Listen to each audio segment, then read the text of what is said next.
pathway to breakthrough. Intelligence is what? Man. Though they were lepers, they knew the direction of the enemy. They also knew the direction of where they are coming from. Many of us, we are clueless. The same WhatsApps that some people are using to make money, we only use it to check people's status. The same status that you are checking that is making some people money is also the same status you are just spending your data on. The same avenue that others are using to break through is also the same channel that is available for you and I. But guess what? You remember that president that says, but our youth are... I didn't say so, but let me say what you said. That you said our youth are lazy. When he said lazy, we took it out of context. But the reality is that it's the laziness of the mind. We are so lazy to think. When the first speaker was saying, I'm this, I'm that, I'm sure some of us will be thinking, can that be possible? Is it that easy? It's because he has husband, Jare. Me that I'm all alone. How will I do it? And this takes us to the next point. Value creation is important to break through. Value creation is important to what? How do you then create value? Value comes from all the other points we have listed, which also include what? Intelligence. Though they sat at the gate, they knew the direction of what? They knew the direction of what? Where the enemy camps are. Many of you think it is impossible to make success out of business. But if I check your contacts now, I'm not sure there's anybody that have less than 100 people in their contacts. For some of us, we have over 55,000 in our contacts. That 100 contacts you have on your phone, there are 100 potential opportunities that probably you have not even discovered. Probably the reason why they can't even patronize you is because you yourself, you have not discovered the potential that you carry. I'm sure you are wondering, are you not the same person that said you had flu? Because I am in my line of passion. I can't see the flu. Probably when I return back, I can see it. But in the line of your passion, guess what? You find fulfillment and joy. Many of us have not discovered the potential we carry. That's why we are becoming problem to ourselves. And we think relocation is reallocation. Uncle, auntie, it may not be. I'm sure you realize everyone that have gone, it is only 1 out of 100 that will hear the other story. The other 99, they don't even respond. I've had friends who have jackpot, who were doing well here. Each time any of my friends comes to me and say, friend, let's join hands together and pray. You know my prayer? May the will of God be done. No, that's not the prayer I want. I want you to pray that all the people said, why not just agree that let the will of God be done? I've had friends that when they go, I don't even bother to chat them. Because chatting them is putting more pressure on them. Because they will be thinking that you are chatting because you want to know the progress of how far they've gone. So I don't chat. Whenever they chat, I respond. And they only chat once in 2 months. That tells you it's once in 2 month problem that they remember us. But you and I, every day, we carry our WhatsApp. Our WhatsApp has even become our Bible. And yet you are saying things are difficult. Those are opportunities. Now, let me round up this morning. They got to the camp of the enemy. And what we had was that the enemy thought, auntie, uncle, until you make that first step, until you make that what? Can you say bese? Yeah, say bese again. No, say it with confidence. Say bese now. Bese now. Auntie, uncle, until you make that first step, you will never realize that what you think was fear was actually a step to breakthrough. Many of us have been clouded with what people have said, what we have seen, and we have refused to bese now. Can you imagine the impact that God is releasing to our life this morning? And yet we have invited over 500 people. I'm not sure we are up to 200 here. And yet when every one of us here become great, some people will be jealous.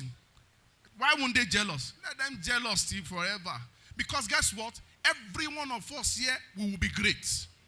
You don't need to say, I know it. You can't be loaded with this insight and your life will remain the same. The entrance of his word giveth what? Light. That means light has come to our darkness. And I'm speaking to your mind today because as a man thinketh in his heart, so he is. So you can't live here and remain the same. Your life must change for the best. I started thinking of how to order my first shoe. And while I sat down there, because I've also mentored several SMEs, and one of them was a young lady who does how she mixes perfume perfectly well. I've been patronizing her for the last 2 years. And I smell nice. If you come close, you understand. And guess what? I sat down there and she was talking about the shoe business. And I chatted. I said, Madam, how will you feel putting samples of your perfume in this Madame Shoes package? And she said, are you serious? I said, rather than you spending money on advertisement, that sample is a course of advertisement that can go many ways. He said, I'm done. I'm good with it. So you have a possibility to partner with you. Amen. So you can't live here and remain what? The same. So the lepers got to the camp, and guess what? And they met everything empty. Did you read that story? I'm not a Bible student, but I'm sure you read. My brother is like a pastor. I'm sure you've read it several times. First, they gathered. They went to go and hide. And this takes us to the next point. Selfishness can never bring you breakthrough. I know it and I want it to be me. Have you noticed, man? Those students that always hide their book in school, where are they today? They were first class in school. Are they still first class now? Selfishness can never bring you what? The impactful breakthrough that you need. Can you imagine if Dangote was selfish to himself? We won't read about him today. Have you noticed that those who have ever been relevant in life are those who think more about how can I impact other people, share this, than themselves? Are you being blessed this morning? Should I end it now? I will soon end. Because we said that there is expiration to everything. And guess what happened? They went to go and hide first. They came back again. They went to go and hide the second time. The third time, they now said to themselves, we are not doing ourselves any good, oh. It is better we take this thing, this information, to Samaria. And this takes us to the next and most important. Value can open doors for you. Did you hear what I said? Value can do what? Seeth a man diligent in his way, he will stand before kings and not ordinary men. Sir, they were lepers. By the tradition of being leper, it's a taboo for them to enter into the city. But the scripture recorded that they entered into the palace of the king. And the king said to them, you will not go. We will sit down here. We will go and confirm. So they sat on the sofa of the king because they carry value. Tell your neighbor, what value are you carrying? Is it makeup package? What value are you carrying? Auntie, uncle, my first breakthrough was from several failures. When people look at it, that idea doesn't make sense. And one day, I saw in the newspaper that a bank was established and they called themselves the first digital bank.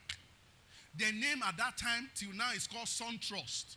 So I wrote them and I said, I am passionate about financial inclusion. I can give you some ideas. They replied after 1 week. And the MD said, okay, let's meet. Let's meet took another 2 months. There was a day I sat in his office. I said, sorry, he's in Abuja. I can't make it. Can we meet another time? I said, no problem, sir. And I met with him one Saturday. I sat down. And while I sat down, one beautiful young lady came in, speaking Queen English. And I told her, sorry, madam, I schooled in Nigeria by the grace of God. Can you calm down so that I can understand what you are talking? Oh, she now smiled. So I asked her, so how did you know the MD? So, the man in UK. Oh, okay, fantastic. How did you meet it? I said, now online I make them. So, what are you here to? I said, I'm just here to discuss an idea. And not quite long, the MD was coming in. And of course, the lady was beautiful. Please tell yourself, I'm also beautiful. You are not even convinced about yourself. Tell yourself you are beautiful. Let your inner man knows that what you profess of yourself, even the devil cannot withstand it. I am beautifully made. So the man came in and saw the beautiful. Babe, what's up? Let's go. I said, sir, actually, I've been here. I came before her. His countenance changed. And he said, I only have 5 minutes for you. And I was asking the Holy Spirit, the God factor, what will I say? And I had the Holy Spirit said to me, tell him, what about a FINA 2 million naira grant for financial inclusion? As he sat, he said, so what can I do for you? His countenance is still, now you won't spoil my show today, have you? I said, Alaji, I hope you guys have applied for the $2 million FINA grant. And I said, well, it's a lie. We will have loved to. But there's no how we can do it. The thing will expire in the next 4 days. I said, Alaji, give me 2 days. I will prepare your RFQ. You serious? I said, well, Alaji, I will prepare it. He said, hold on. He picked his phone and called 2 EDs. And the 2 EDs came in. Man, 5 minutes became 50 minutes in that office. 50 minutes because I went with what? Value. May your eyes of the understanding be open today. That's why I'm convinced you can't live here and remain the same. You can't live here and remain the same. And I prepared it within 24 hours. You know why 24 hours? Because I have worked on the same document a year before. The people I did it for did not appreciate me. So all I did was photocopy and paste, and I did the editing that she advised. So some of us have been using supernatural AI even before the advent of AI. And I did the editing. They were shocked, but they did not tell me that the mobile license was not theirs. So if you now roll back and say, this is fantastic, can we see your mobile license? They were not dribbling me. Of course, they came back to say, oh, they didn't respond, so they are giving it out to somebody else. Then I said, oh, young man, can you be our consultant? I said, no problem. So I gave them a proposal, and I know they can't pay. But I was managing the relationship. 3 months down the line, I read in the newspaper they've sacked all the management team.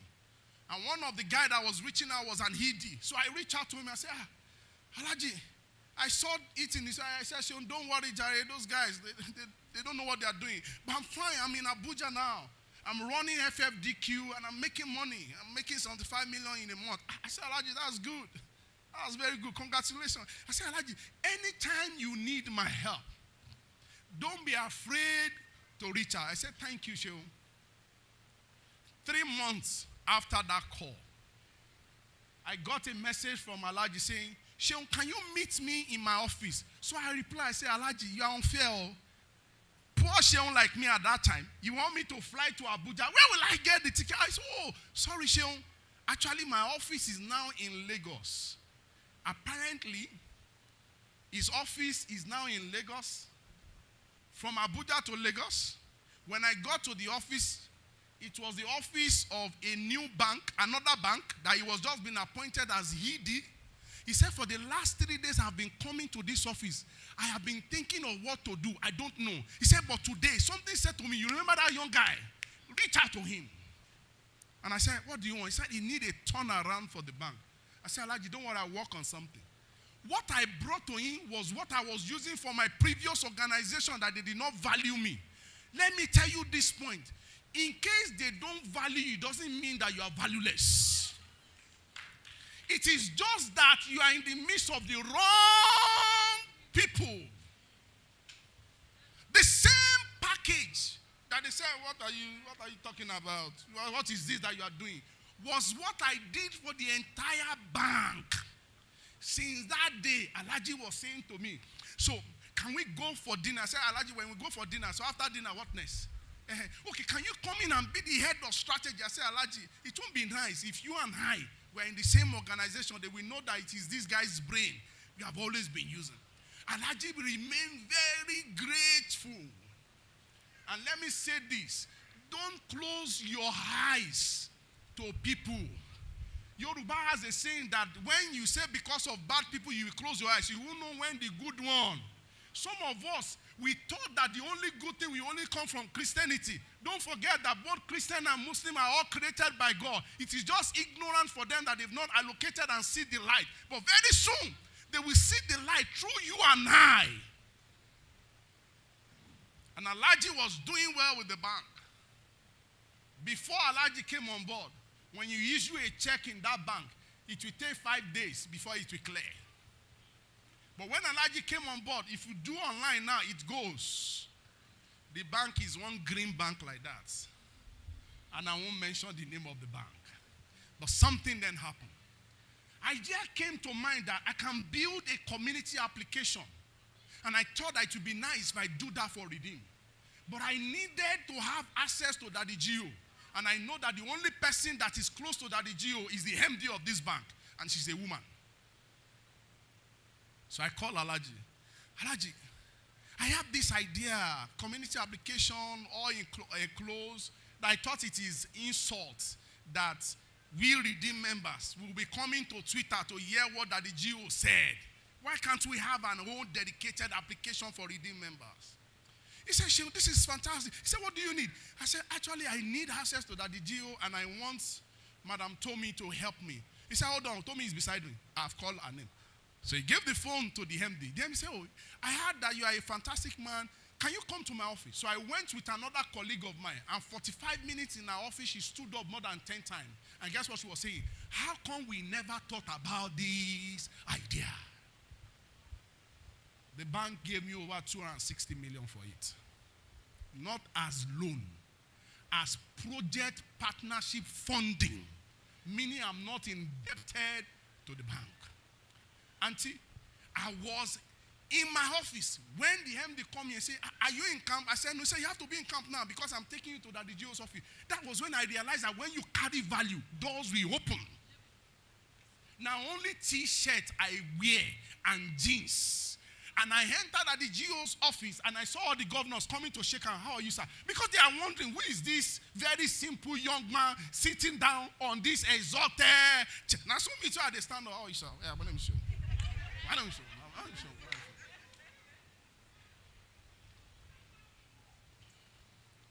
Beloved, the problems in Nigeria, they are venue of opportunity. And that's why I thank God for those who have put this seminar together. You can't live here and remain the same. You can't live here and remain the same. What investors are looking for is, does this thing solve a problem? What is the quantity, estimate of the problem that this your solution is solving? That means if I put money on this thing, it will what? It will double. By the special grace of God, standing in front of you with all humility is generation shaker, world changer, the most trusted treasurer of God on earth. You know what that means? Every God's kingdom project, we must participate in funding. Enough of begging as Christians saying, I have this thing I want to do for God. That time has passed. And in our midst are fellow world changers, world changers, generation shakers, treasurers of the kingdom, that we will use what God will deposit in our life to make impact upon this continent, upon this world. I'm proud to be Nigeria. And by the grace of God, we're not going anywhere, because from this country, the world will see the potential that we carry. So I bring my, shall I say exhortation? No, it's not exhortation. Because after exhortation, you want to take offering. So I bring this seminar conversation to a pause by challenging you and I that as an entrepreneur, all the points I've listed, they are very important. Most important is your mindset. As a man thinketh, so he is. So I hope with this full point of mind, I've been able to convince, not to confuse you, that the world is waiting earnestly for your manifestation, and you will not disappoint. Thank you. God bless you. Wow. Thank you very much, sir.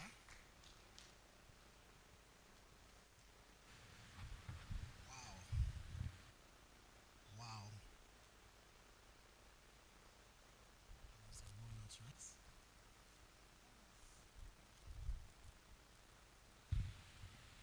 Can you hear me? Okay, good. That was a lot. This I don't is, even- this is, A round of applause for God first. This is the part where I ask, what can we, in fact, there's a lot where I want us to say, honestly, everybody, what stood out for you? Everything stood out for me, but I just want you to say one or two things. I'll be starting with the lady. Yeah, we're calling names now because we are all looking very tush-push. Okay, so Sister Gloria, we're starting here. Oh, yes. Thank you very much, sir. Praise the Lord. Hallelujah. Now we are doing God factor. Okay. Praise the Lord. That's good. Okay, I think everything stood out for me, but my major take home is that in every problem you should always see an opportunity, Beautiful. which is practical. I think back in 2020 during the COVID, I was still in school. Yes, that was one of the toughest year for Nigeria, if everybody would agree with me. But resuming back into the institution, I think virtually every up and well-doing guy was virtually driving a very good car. Yes. So it means that despite the hardship, despite the chaos, we could actually strive. So that's a very I good can one. relate with that. Thank you very much. There's some people, even with the COVID, they made a lot of money. In fact, they didn't want it to end. So when you are seeing a challenge, why am I in the house? Why can't I go out? There were people who were cashing out, So yes, Because those are the times that's online streaming. online. In fact, churches were streaming online, businesses online, everything. So in every problem, there is an opportunity. Yes. Thank you very much. I want to thank Oluwaseun Adesonya Yes. very much for the Thank you. few things he dropped in our heads and our minds. Well, basically for me, like I've always said, God first and influence. So it takes God for you to be able to influence things. If like he was saying, he gave some examples from scriptures. We've all read those scriptures before. It's made different meanings to us, but today, as he dropped those scriptures with explanations, it made different meaning. So I think influence is something that is important, because if we have some level of influence, we will to affect our generation and other people too as well. Absolutely. If we have influence, we will break protocols. Just setting. Just so what I can take home from the discourse we had is groom yourself to a level of impact where you can be an influence. Thank you very much. Value, yeah. So just okay, yes, ma'am. Alright, like one of the things that stood out for me from what he said, that moment where he said when his friends come to meet him and the prayer he makes is, let the will of God be done. I want to attach my story to what he said. I saw the lines. When we prayed, it was there, but I did coconut head and I still went.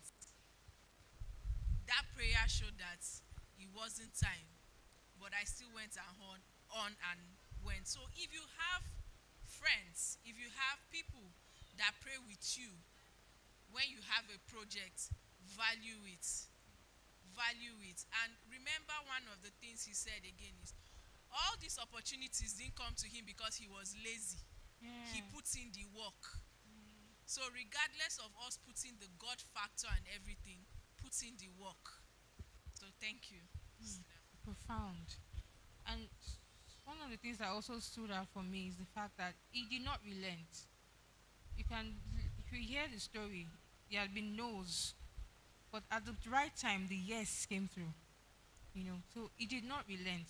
People that did not value what he had, people that did not value his value, let me put it that way. When it was time, he didn't even have to stress much on it. They were now calling him, the man, the owner, MD or whatever, the company had to call him. Now, there's this young man, like I said earlier, sometimes you just remember you. God put him in remembrance. So there's somebody, this person that came at so time. Though I may not have been able to give him what he wanted him, but now, let's call that guy. And he was ready. He was ready. So when opportunities don't come sometimes, make sure that when it comes, you are ready. You are ready. When you ask that man a question, you already had it prepared a year or so before. So you just had to go to edit and whatever. He was ready. So when the opportunities came, you didn't meet him running helter-skelter or whatever. He was prepared. So when you are looking forward to something, what are you doing in that process of waiting? What are you doing in that? So I want to say a big thank you to Oluwaseun Adesanya. Mr. Oluwaseun. Oh, Mr. Oluwaseun Adesanya. Sorry, please. So I actually, what stood out for me was the part where he mentioned value. Value is actually very important, and he says something that when you are, sometimes you might be in the midst of the wrong people that they don't value you. At that point you might, if care is not taken, you might be thinking, maybe the value you even carry, you might not be sure of what you carry. Like, I'm here to provide a solution and be rejected. And you're not seeing it. You are not seeing it. You are not seeing it, and you are just like, oh, it's like this thing is no longer working. But he made mention of something. He said that it's just for the main time. The right people will surely come. And I want to say a very big thank you for that. Thank you very much, sir. Once again, sir. Okay, and also for me, still speaking on value, I remember one of the companies that I had worked. They actually did not value what I had, and they actually did not value what I had because when I joined the company, a lot of things were done manually. It was a law firm. They are done manually, papers everywhere. Boss will sign, they will use the paper. You want to raise voucher, you are using paper. You want to sign this paper, everywhere was just paper. So I just created I created what we call an e-document management system. So I ensured that all the papers they had in the office, I created that cloud storage where they are able to scan all their documents, archive years back, as far back as 15 years, 10 years, scanned everything to a cloud platform. So by the time I knew, because after that project, I went to my MD because I had a personal relationship. I went to him and I was telling him, I've spent like 1 year plus. Are you not going to appraise me? Because that's the kind of relationship I had with him then. So once you bring up money conversation, you will see him, you start boiling. It's like, what have you done? This.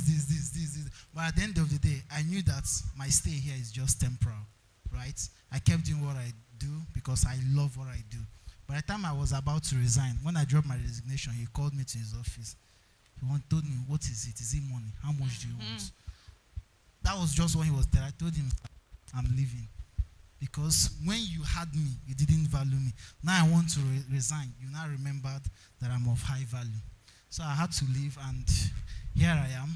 The rest is history, right? Okay, so this table, yes, please. There's someone at that table. Oh, okay, ma'am. Mr. Adesanya, thank you so much. That was very insightful and educative. I gained a lot. Okay, now my point is on. It says selfishness cannot bring you breakthrough. Yes. Okay, I'm an advocate of we should not be selfish with our knowledge, and collaboration is what is the in thing now too. You collaborate. I have the expertise, you have the finance, we come together and do a job. And I approach you, I tell you, oh, I get to know later. In that situation, because I shared the knowledge, this is knowledge I shared with you. I said, oh, let's do this. I know we are in the same business, but I was lenient enough, or I was be sincere enough, I was liberal, because I believe, oh, share. In the process of sharing, you gain more. And I shared this idea with you that would make the business. I said, but however, we need to collaborate. You go behind me and use my knowledge. What do I do in that instant? Okay. Though it's not time for our questions, but I'll let this one. Yes. Praise the Lord. Sorry, I've said praise the Lord. So, let me be very practical.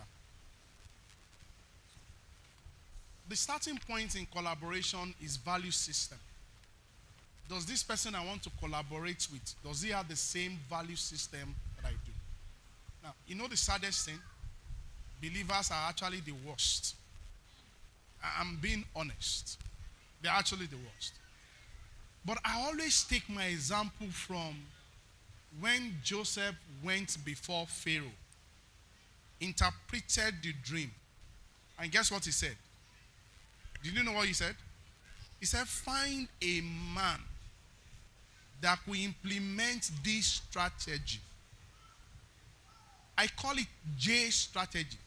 J strategy means I am not visible in this value proposition, but it looks as if it is your own. But you yourself will then realize that you will need me to accomplish it. And the king said, who else can implement this if not you that interpreted it? Now, I have learned over the years that you can't always get it right. There are people who will appreciate you. There are people who will not appreciate you. I know someone that we help to set up a divisional banking division in the bank. You know when a divisional banking in a bank, for those in the bank, is big. More or less it's like a GM. And this same person was telling all the people that are close to me that what does he know? He doesn't. I'm the one that is giving him the idea. But he's the one doing the work for you. And after everything, the team member with this woman was telling me that that woman is a terrible woman. I don't know why you are still helping. I said it's in my nature to help. 2 years down the line, I did not know, but she was sacked. 1 year after she was sacked, the bank was closed down. I won't mention the name of the bank. But 2 weeks ago, I got a call, and it was her. Where have you been? This is my situation now. Can you help me? What do you think I will say? I can't help you, Abi, because I know you are bad. But I also remember that the Bible says when you do good to those who have done you bad, it's as if you are pouring what? Hot coal on their head. Within 30 minutes, thank God for AI. I sometimes wonder as if people don't know that AI exists. Listen, and you'll be asking some questions that you yourself can. So I just went to AI, drafted the product paper, analyzed it. Every day she has been calling me since then. Can you guide me through this? I have moved on. I have learned.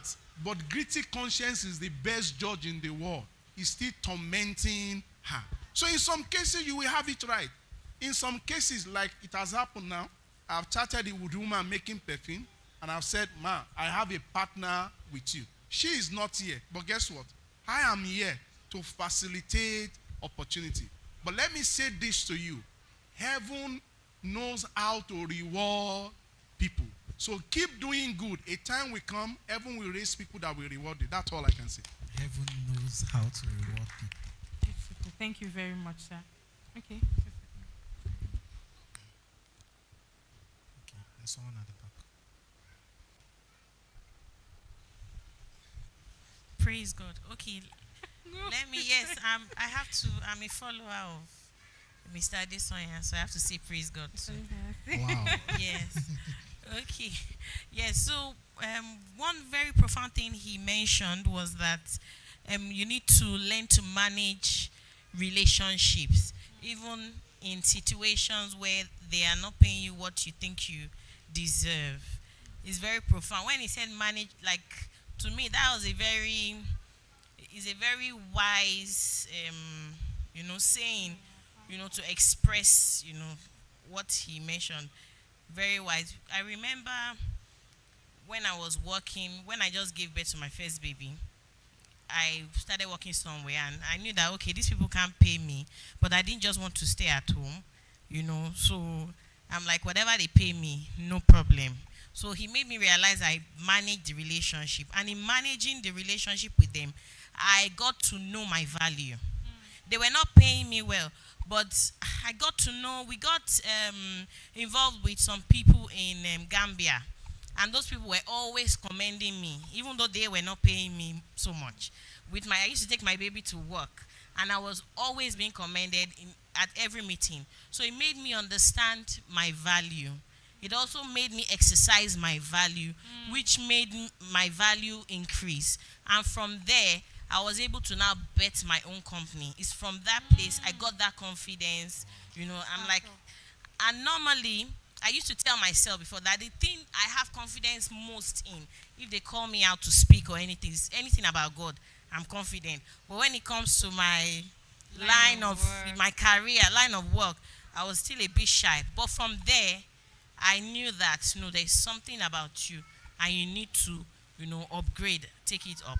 Then also, I want to add when it concerning what she mentioned. I was raising my hand, but you people didn't call me. Sorry. So sorry. Okay, so she talked about her schooling, going to learn something. That's also a way to create value. We must learn. We must be ready to learn. Even while, I was pregnant with my first baby, I started my MBA. I've not still finished it now because there's from one thing to another. But those learnings helped me to even get confidence. Learning gives you confidence to be able to take that step, to be able to bese. Yes. Thank you. Thank you very much. These are the stories I love to hear. Winning stories. Absolutely. Thank you so much for sharing. And also part of the things, building relationship like this, I still had one of my bosses, my previous bosses. I had worked with him in 2018 when I was his employee. So there is something I always do. Every 2 years, the Nigerian Bar Association, they usually have this election, right? So there is a database I usually prepare for him. Then I was his employee, and I was doing it with passion. Even though I know that if he had contracted that work, definitely they are going to charge him way higher. Because I did it diligently and I did it very well. After I resigned from the company, I can tell you that till date, once his MBA, he will engage me. Now, I now send bills, right? They now pay me. I'm no longer his employee. So I'm now being contracted as someone who already has an experience in building those databases. So currently, I'm working with a lot of other people who are also aspiring for different positions in the MBA. So that is also part of the things, part of the knowledge I have gained while working with him. Great. So I hope we're enjoying ourselves. Yes. Okay. So I'll be calling our next speaker. Is our very own person, Mr. Kehinde Akintobi. I had to rehearse this in my head, not to say Pastor K. So I'll be calling our next speaker, Mr. Pastor Kehinde Akintobi. Media. Media, please.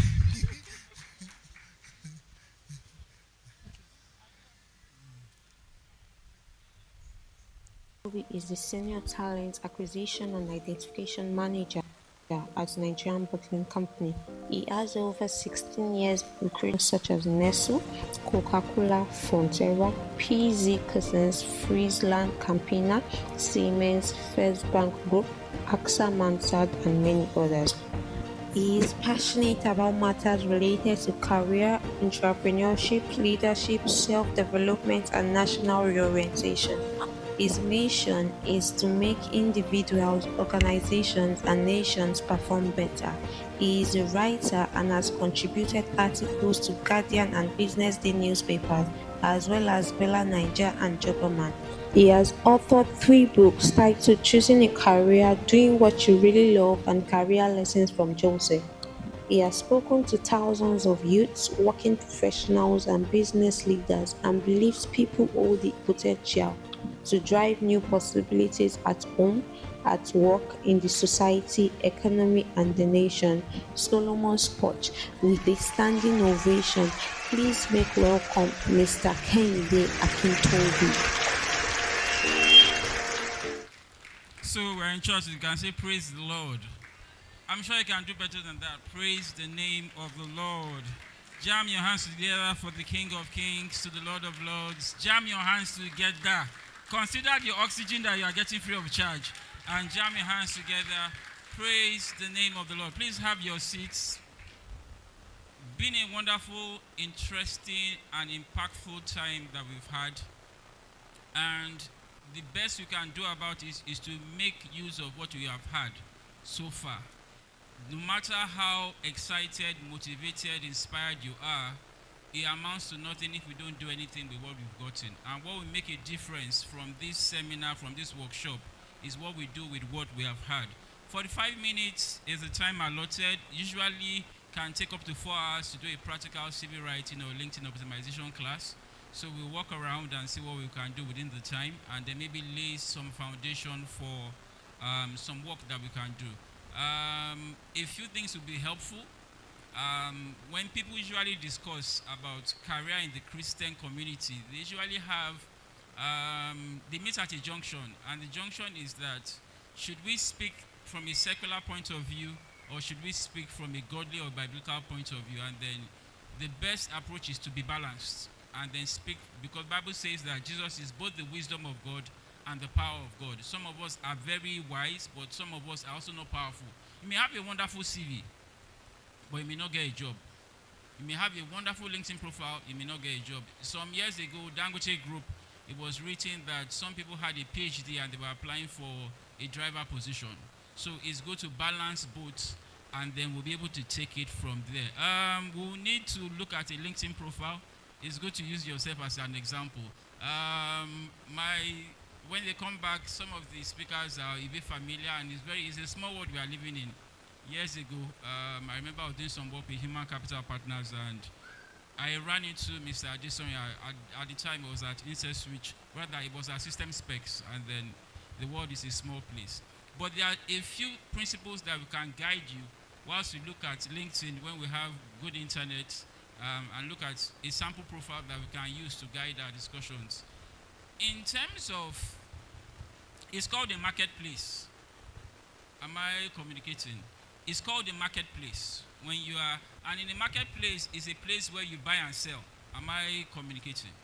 It's a place where you buy and sell. So the first question is, what are you selling? And when you say what you are selling, is what do you bring to the table? What product do you have? What solution can you prefer? What problems can you solve? It's very embarrassing to hear people say, when you ask them, what job can you do? Say, any job. So the first thing, you should have a sense of clear identity. Because when you're having a resume, what's your resume about? When you're having a LinkedIn profile, what's your LinkedIn profile about? When you say Toyota, you have an impression in your mind of what Toyota looks like. You say Mercedes-Benz, when you say Harrison Ford, there's an impression in your mind. So when we are talking about you, what comes up to mind? You know, our first speaker talks about entrepreneurship, and she mentioned she's making shoes. The second speaker talked about IT transformation, strategy. You already have an impression. So before you go and write a CV, before it can be useful, what exactly is the product you are selling? You need to find yourself. And to God be the glory, I studied, like I say, I hope my professors don't catch me, the most useless course in the university, philosophy. And I say it's the most useless course because I've not seen in the newspaper where you will see vacancy for philosopher. And like they say, any course that they say that you can use it to do anything, know that your problem has just begun. You know, when you say medicine, we know that you go and work as a doctor. You know, so it helps you to discover yourself. And your success in the marketplace is not limited to what you are doing in school. It's not limited. When you say basket mouse, I think you study geography. What has geography got to do with comedy and entertainment? So if you are limiting yourself to what you studied in school or the class of your degree, I'm not saying you should not score good grades. So you need to discover yourself. Am I an extrovert? Do I like talking? What are my gifts? You need to understand what's the product. When we are talking about an Apple phone, an iPhone, there are certain characteristics it has. So you must understand what you have before you can know how you can talk about marketing and publicity. IT, are you putting up LinkedIn so that we can speak to it? So identity. Bible says that they asked David, it was before the king, and then David was able to communicate clearly to Saul what he could do. Before David got to the palace, they had communicated David's CV to Saul to say that he can do this, he can do this, he can do this, and God is with him. He's a man of war, he's a man of wisdom. And then so you need to be able to write what are the things that you can do so that it can become a selling point. I'll look at the profile I'll look at a LinkedIn profile or a CV and then speak about the things that are essential that typically should be on your resume. Now, LinkedIn is the biggest professional network in the world. And some of us, Bible says that the labor of the foolish weareth every one of them because they do not know how to go to the city. Sometimes we are frustrated, we are depressed because we do not know how. So there's a knowledge requirement that can give you a breakthrough if you know how. And one of the things we need to know is technology. If you are like those ladies that are at Ikeja High Court that are still using typewriter, you are analog and you are a dinosaur. Two things you need to know: technology and social media, whether you like it or not. Because there was a time, come to church, come to church, come to church. I did not see you in church. And there was COVID. And then ministries blew and expanded. And then we now started having healing crusades virtually. You are sitting in your room, you are sitting in the car, and then somebody is ministering and is impacting you. Because the world is changing. Some of us have refused to change. We are like Mount Zion that cannot be moved. May we move today in Jesus' name. So we need to know those two things because the world has evolved far beyond those things. You may be like the taxi driver, yellow taxi driver. Uber has come, Taxify has come, Lagos Ride has come, they are still there. No AC, no correct seats, and they can't thrive. Because it's about innovating and thriving. Like he shared the example of the lepers. When you look at a situation, you need to be able to say, beyond this way, how can we do it? So they can get to where you want to get to. Okay, so on your resume, one of the things that should be on your resume, on your LinkedIn profile, you should tell us where you are going to. If you go to Joel Egba now, you'll be hearing bus drivers saying, do you enter a bus that you don't know where it's going to? And you are sharing money in exchange for the transportation. So when we have an idea of where we are going to, we can partner with you.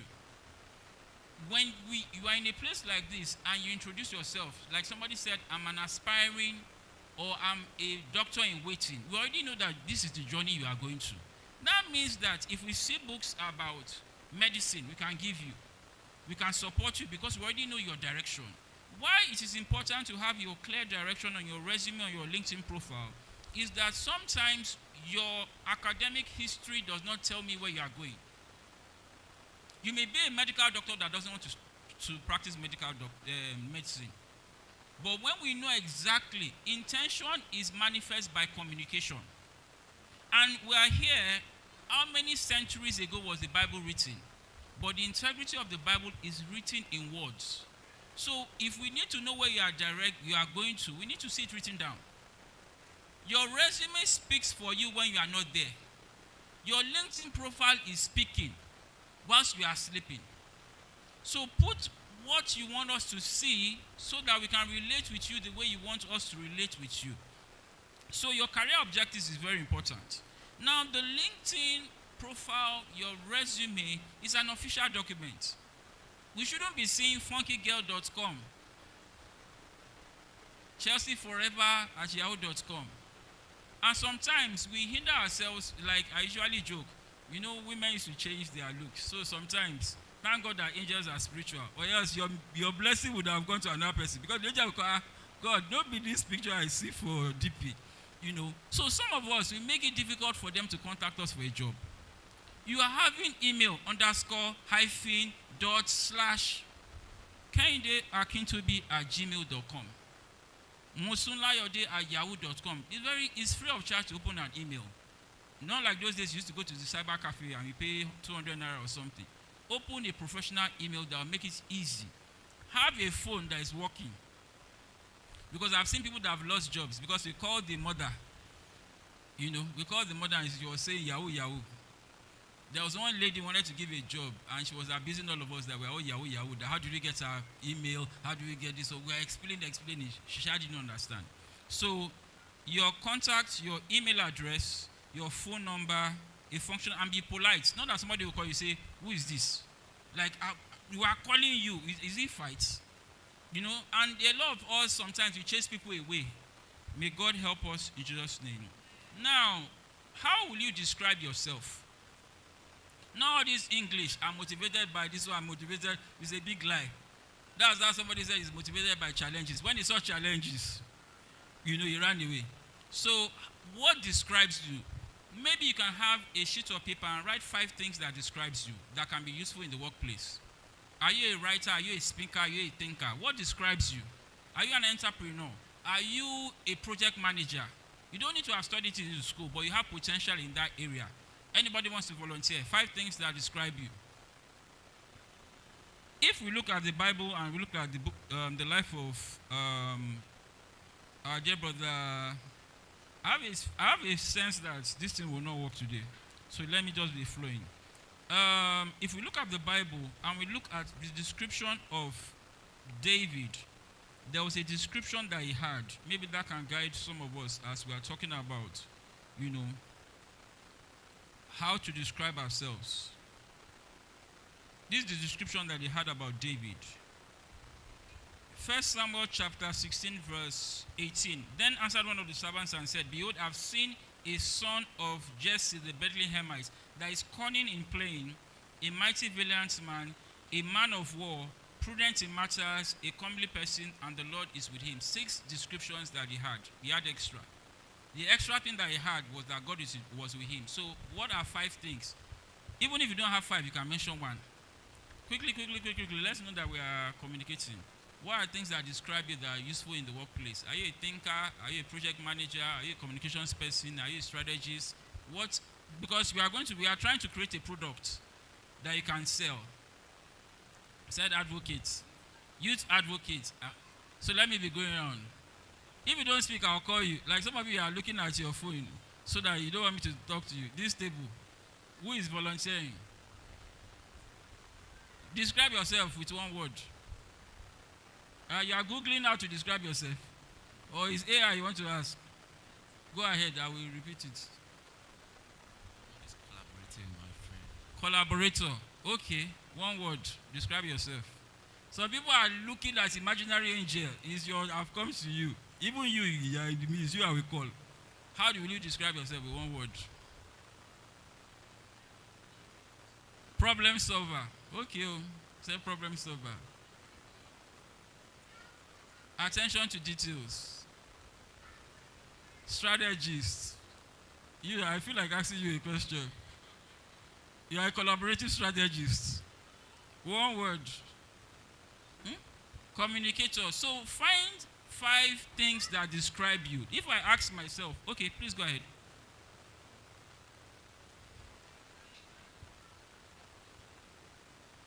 The positives.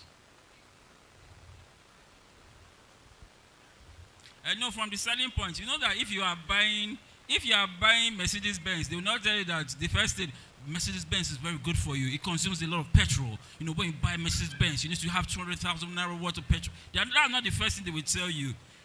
Implications, they will tell you later. But the features, like imagine somebody coming to meet somebody, say, like in my family, nobody has prospered after the age 40. Is that the first thing you tell the person? You will say the good things, and then you will now deal with the challenge. When they like you, they will now deal with the challenge. Are we making sense? Okay, so find things that are related to where you are going. We have mentioned that you have a direction. So let's assume you are a medical doctor. So what are the things that align with medical doctor? Where you know your vision, you know the things to carry along. So you say medical doctor. Maybe the person will say, I love people. Does that advance the course of being a medical doctor? Somebody that loves people. If you say, I don't like seeing blood, are you in the right profession? So begin to find the things that align with where you are going. Because some of us, we don't know where we are going. We have not thought about it, and then we are gathering tools. If you are going to an exam, final year exam, are you going to go there with a cutlass? When it's not agricultural science. You go with your biro, your sharpener, your eraser, because it's an exam that you are going to. So when you are clear about where you are going to, you know the tools you need to do. So if you are saying you're an entrepreneur, do you know finance? Do you know business management? Do you know administration? Do you know people management? Do you know project management? You begin to look for things that are in line with where you are going to, and then that makes it interesting. When God appeared to Moses, he asked him, what do you have in your hand? So what do you have in your hand? So we want to employ you now. Let me to Dangote. They say elevator pitch. And he says, I want to give you a job, but you need to just do something. So what will you do? What can you do now? Apart from collecting salary, which is not a skill. What can you do now? Oh yeah, we'll go around. This one will be going around to ask. I've not come to this side of the auditorium. What can you do now that you can sell and collect money? This table. What can you do? No. I want to pay you money. No. Okay, if I happen to meet Dangote and to sell myself, first of all, what are the positive side of me, the skill, the competencies I have? I can tell him. Then I'll look at, first of all, look at the position. And what does that position require? Is it communication skill? Okay.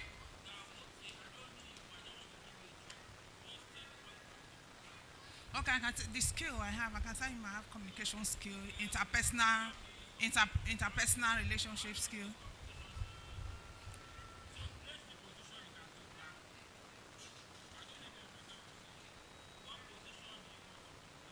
Okay, let's take for instance, I can say, okay, admin officer. Communication, for you to be, you communicate.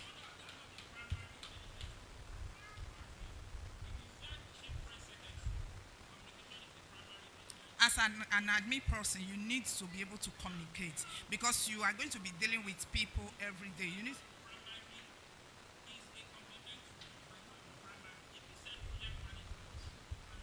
organizational skill. Organizational skill. So let's say for this purpose, for the purpose of this discussion. So what's the primary element that describes you for the position you are interested in? So what position do you want on this table? Please give him microphone. Accounting. So what's the primary skill you have that helps you do accounting? Interpretation and analytical skills. So management accounting, using data to make informed business decisions. In fact, I feel like giving you a bottle of Fanta, but it's just that we are fasting. But after the fast, you can say us, what's the most important skill and what's the job you want to use it for? What's the most important skill you have? What's the job you want to? Listening to people. So what do you want to use it for? Music production. Production. I'm a studio engineer and a music producer. But you say listening to people. Yeah, you said counseling and therapy. No, listening first. Why I said listening, because when the artist comes, comes. Okay, I understand. It comes with a song written. I understand what you're saying. It doesn't have a beat, so you have to listen to him. You have to listen to it. And then when you listen to him, then you think about how you can merge what is we are making sense in this listening class. with what you can add to as value. So first of all, my job is to listen first of all. Then after listening, then I can now say something. So first thing first, you have to be able to listen and understand what somebody is saying effectively well. So we are making sense. It's getting practical. So first we said, have a clear direction of where you are going to. Bible says the expectation of the righteous shall not be cut off. What is your expectation? What is the big thing you want to do? Have a clear direction. Then you know the tools. If you are going to Ilorin by road, how much do you think you will spend? How much? 12 to 15,000. But it's because you know where you are going to that you know how much you need. So have a clear, I'm sorry to say, some Christians are not organized. You don't believe God for everything.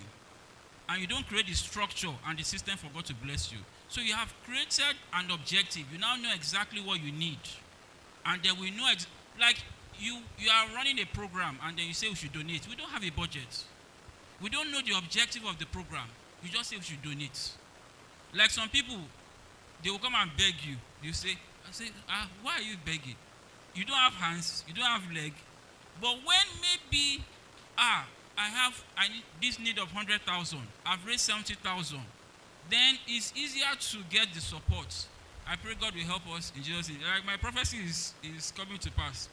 So we said that have the direction, then secondly, you know the tools. And then there are so many people that have the direction, they have the tools. What's special about you? You begin to communicate your achievements.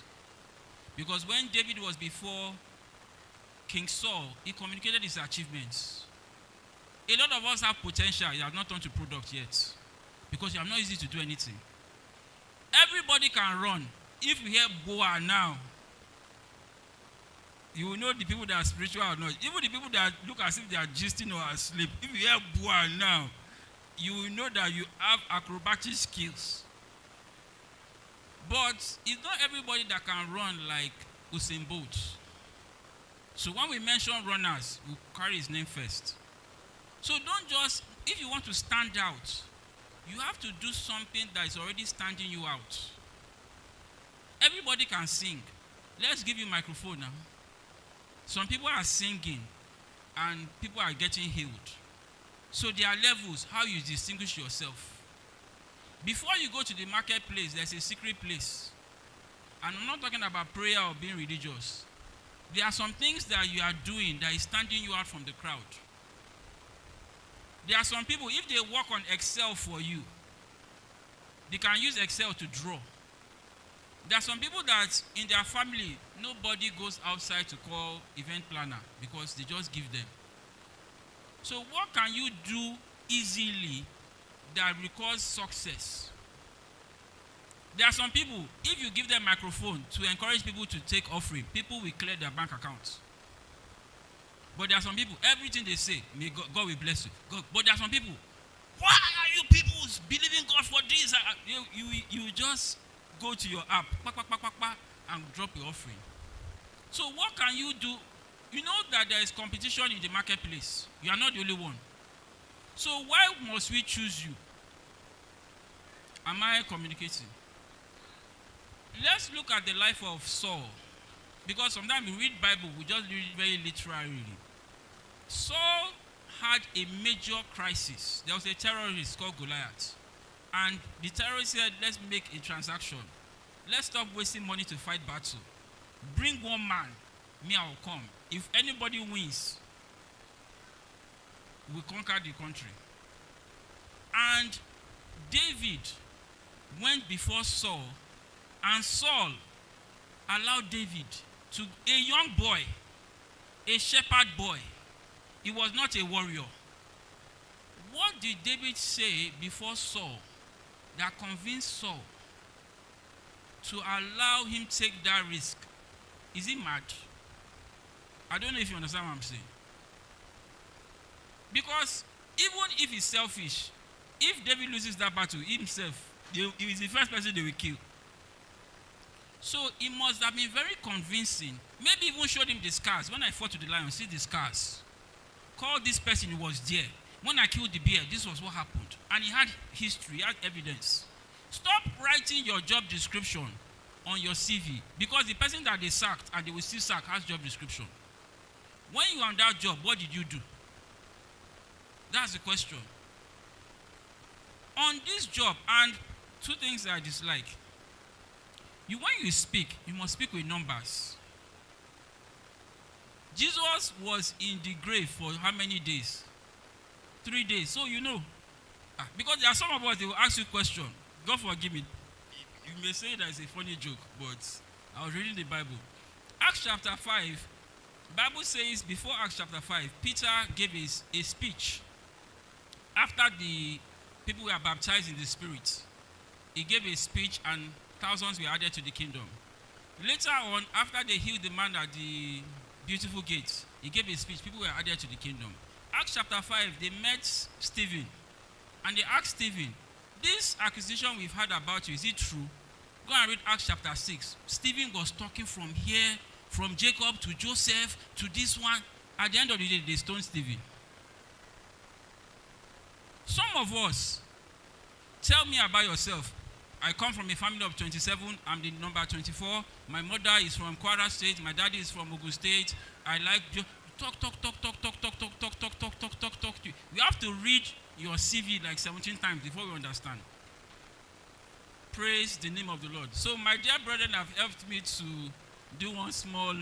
Now, before we are saying that is your achievements. What did you achieve on the job? Speak in two terms, quantity and quality. Quantity, I managed a budget of 250 million. That tells us exactly your scope that you covered. I managed a team of 17 people. It tells us how many people you managed. We raised revenue of $1.2 billion. It tells us the quantity. Quality, we had 0 non-compliance in the 2025 audit report. It says the quality. Quality says what you did well, and quantity says how much what you did. So when you are writing, stop writing your job description in your CV, because we have it on Google already. What did you achieve? If you are a secretary, I receive on a weekly basis 500 guests. I manage the inventory and the interest of 24 million per month. It's telling us what you have done. Not you just talk, you just go here. And some of us will be saying, by God's grace, inside interview. Does God collect your salary with you? May God help us in Jesus' name. Now, let me not look for some people's trouble. So, all these things that you are seeing here are the things that our dear brother Joseph, our dear brother David, he said there were 6 things about him. Senior talent acquisition and identification manager, recruiter, headhunter. There are some, you know that there is what they call common words. Now, there are common words related to your profession. Finance, accounting, tax, audit, those are common words. Now, you may be able to do everything, but you're only writing one. And LinkedIn is a professional technology tool. When you have more common words, the more your chances of winning. The more entries you have, the more your chances of winning. This space, they did not say they will pay you will pay money if you use this whole space. I don't know if you understand what I'm saying. Some of us don't get opportunities because people see us only in a particular way. You're an accountant, but you can do admin. You don't write admin here. Accounting, admin, general management, facility management, as many things that you want people to see, so that when they see your name, they see it here. Now, stop doing what everybody does. This thing is called a banner. This one is called a banner. And it's there on LinkedIn. You can do it. Now, you know that on LinkedIn, I can only see your email and your contact number if I'm connected to you. Am I correct?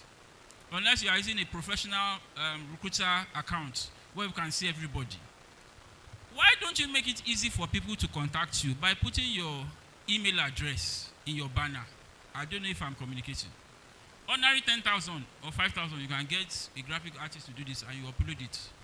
So that anybody that wants to see your email address, your Twitter account, you can see all of them. Kendi Akintobi, K Akintobi, Kendi Akintobi. Even website is there.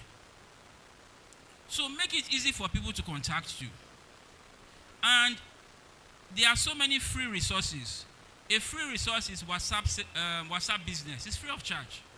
You can advertise your profile there. You can advertise your profession there. LinkedIn also has LinkedIn services that is free of charge. And as you scroll further, so I've said, don't mind me, every time I'm touching, I always think that it's touch screen, Abi. Okay. That's how I entered one cyber cafe. I was doing like this the other day. Okay, so You can see this profile is enhanced with premium. Okay. Now, about yourself.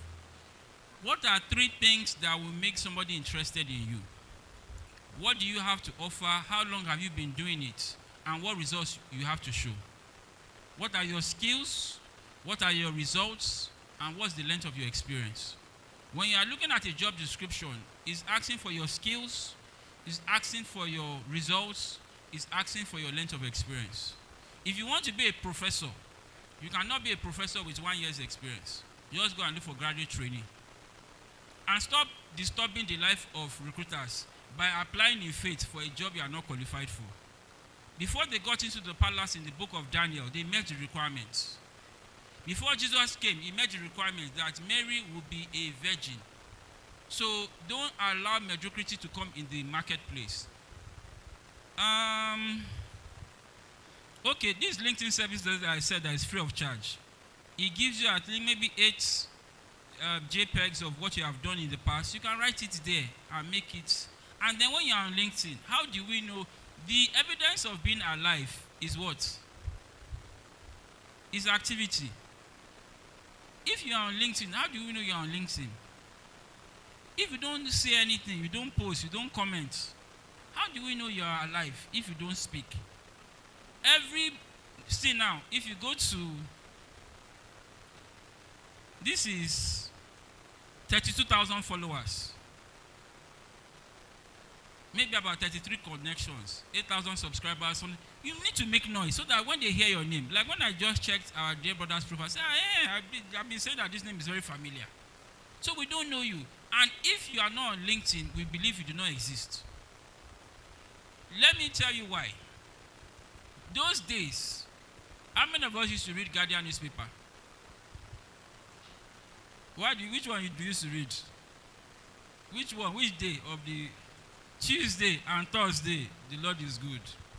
Now, have you bought Guardian newspaper on Tuesday and Thursday recently? It's as empty as church bulletin. You know, church bulletin is usually like 2 pages. Because the world has moved. Companies are no longer doing adverts, then you get 500 applications and they'll be receiving.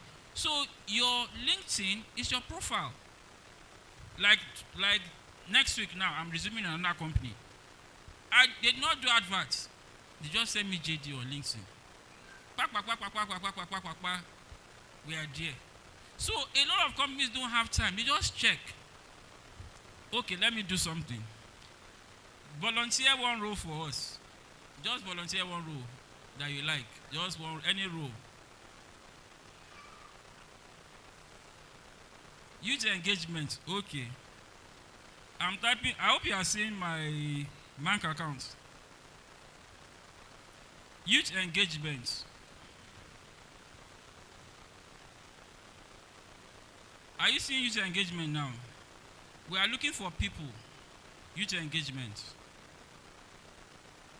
How many people can you see? 1.5 million. Okay. Let us start looking for trouble. Let's apply filters. You said youth engagement. Location, Nigeria. Or let's even say Lagos State, Nigeria. Let's see how many that one will turn to now. 1.5 million has turned to how many? 10,000. Let's continue looking for trouble.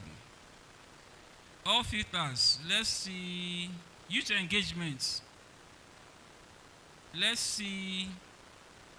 Manager, strategic partnerships.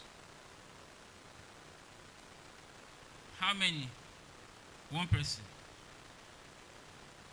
So when people are searching for you, don't be thinking that they will carry you to one website to be applying. People are making decisions on a daily basis.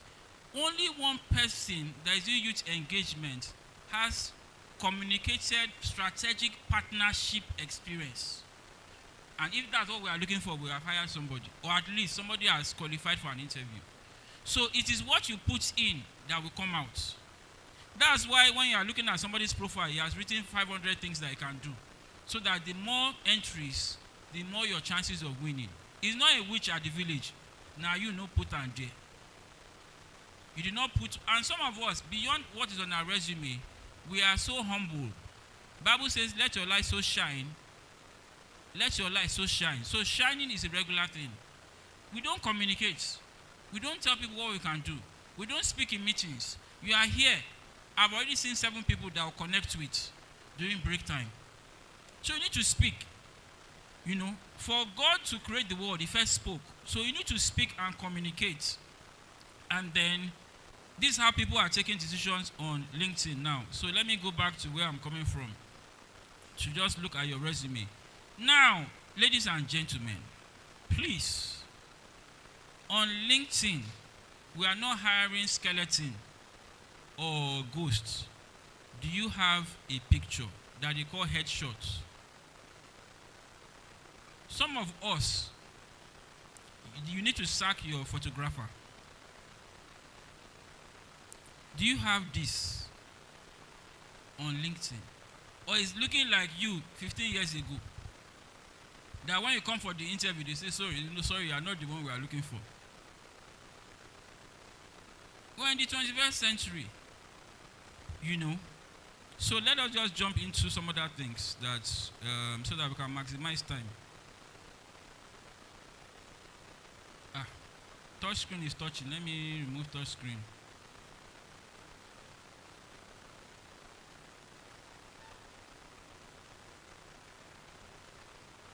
Touch screen is touching. You just carry me everywhere. Where is your X column? I should have brought my lap here. Okay. So let's just jump into let me just generally be used. Sometimes manual is better than touch sometimes. Feel at home does not mean that you should go and carry remote in somebody's house. Okay, so yes.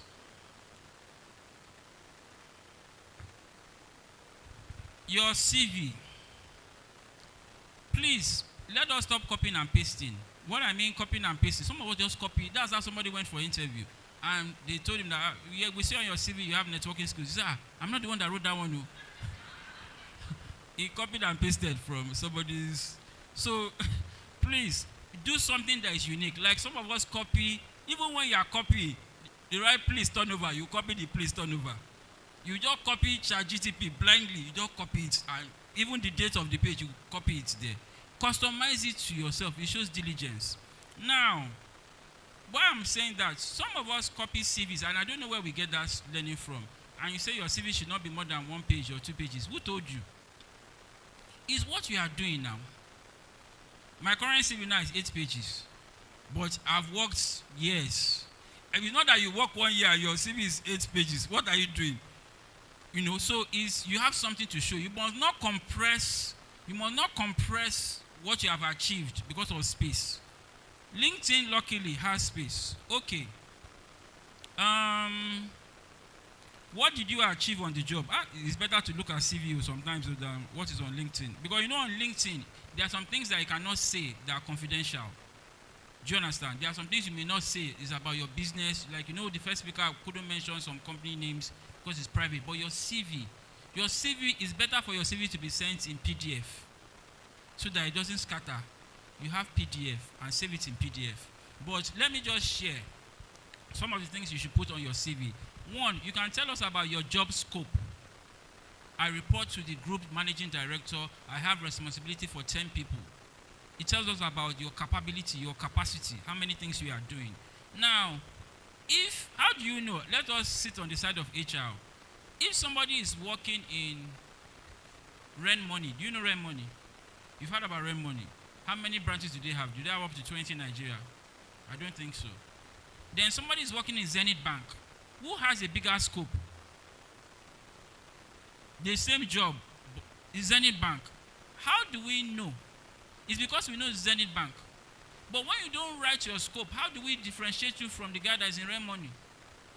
It's what you say that we use to make. So your scope of work is good. Then 2, what did you achieve within the period of time?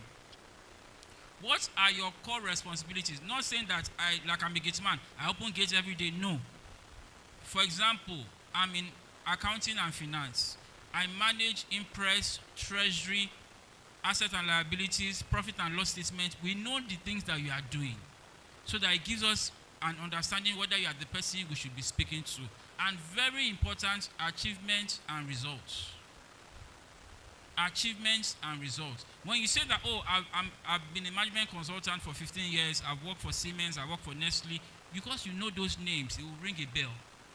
So what are the things you have done? You can now mention them. Do you need to put referees on your resume? Not necessarily. But LinkedIn has a place where you can get recommendations from people. Let's look at your recommendations page, because those are some things that this is always jumping. LinkedIn gives you an opportunity to get recommendations. Why shouldn't you put referees on your resume? Anybody wants to answer that question? Why shouldn't you put referees on your resume? General question so that we can. Why shouldn't you put referees on your resume? Who wants to answer? Is it good to put referees on your resume? Who is afraid? There's no right or wrong now. We just want to explain why. You don't know where your CV is going to go to. Now, you have put the person's phone numbers. You have put the person's email. In some cases, you even put the person's address. You may be exposing the person to security threats. Now, if we need your resumes, your referee will ask you. It's when you have even gotten the job that we'll be having conversation about referee. So there's no need. But on LinkedIn, look at people that somebody has worked with now. LinkedIn, you can write 20 recommendations from people that you did not offend, that will write about you. You can see now. Kende is a diligent, if you believe what he says, say, Kende is a diligent, hardworking man. Very experienced and applies himself in everything he does. His passion and zeal to deliver drives excellent results. A people person, and I like working with him. That means he's even up to now, he still likes working with me. Though he ran away to Canada, but he still likes working with me. So when you work with people, don't burn bridges. If there's nobody, you know that some people's area, there's only one person that used to attend. If there's nobody that has anything good to say about you, there's a problem. They cannot all be wrong. So get on, this is on LinkedIn. You can get references from people. You can see this one. I recommend him very highly. I recommend this very highly. Look at this one that I used 2 paragraphs. So you can get people on LinkedIn that it gives your profile value. Now, there's what we call on social media algorithm. If you are a frequent commenter or commentator, LinkedIn will be, there will be 5 people that will come to your mind. So are you in the presence of the mind of the people? And when we want to bless some people, there will be 5 people that will come to your mind. If we say top 5 gospel artists in Nigeria, can we mention? National Bassi 1, Dunsin Oyekon, Mercy Chinwo, who? Frank Edward. Now, are you sure that they are the top 5? Are you sure? Are you sure they are the top 5? What do we consider them as being top 5? We are considering them as being top 5 because we know them. I don't know if you understand what I'm saying. Because we know them. So you know that you may be visible, but you may not be credible. And you may be credible, but you are not visible. Am I making sense? Who wants to take this project? You can do the job. See? Let it not be said as if I'm proud. You, in fact, you'll be looking down so that they will not call you.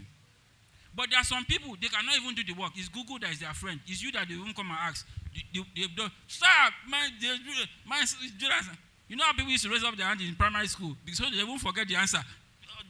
Teacher. So some people are visible, but they are not credible. And there are some people that are credible, but they are not visible. So you need to be the two, visible and credible. Because when the world knows you and we make a demand of you, can you deliver?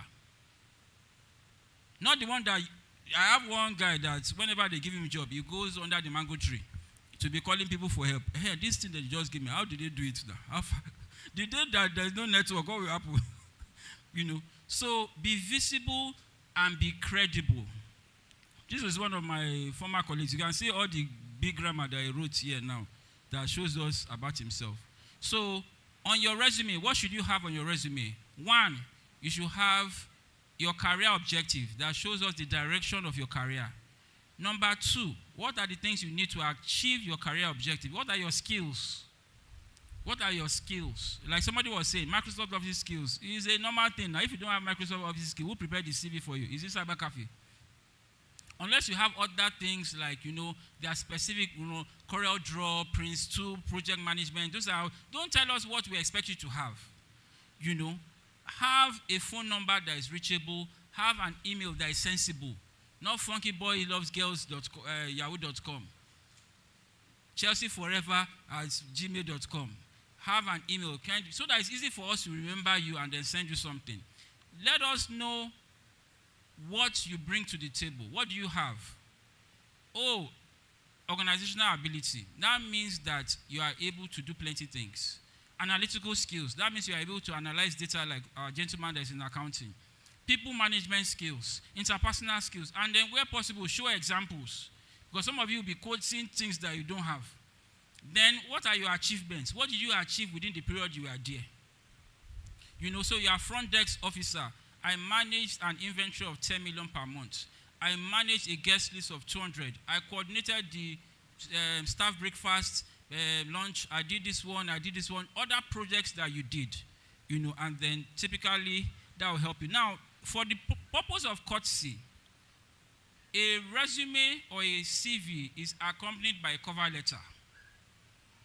A cover letter is you just writing. When you want to give somebody a gift, you just carry, is that how you give gifts? So your cover letter introduces your resume.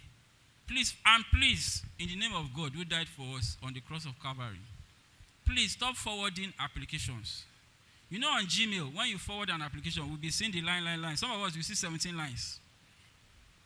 Write a fresh email and write a new letter for each company. One company lost a partnership deal because they addressed a letter wrongfully to Nigerian breweries instead of Nigerian bottling company after partnering with the company for years. And the person that saw it said, these people are not serious. They don't even know our name. Because you have applied to, and those days, in my early days, it has happened to me before. Has this thing happened to you that they call you for interview, you don't even know when you said them this? It's when I went to the notice board, I said, this is the one I applied for. Stop applying everywhere.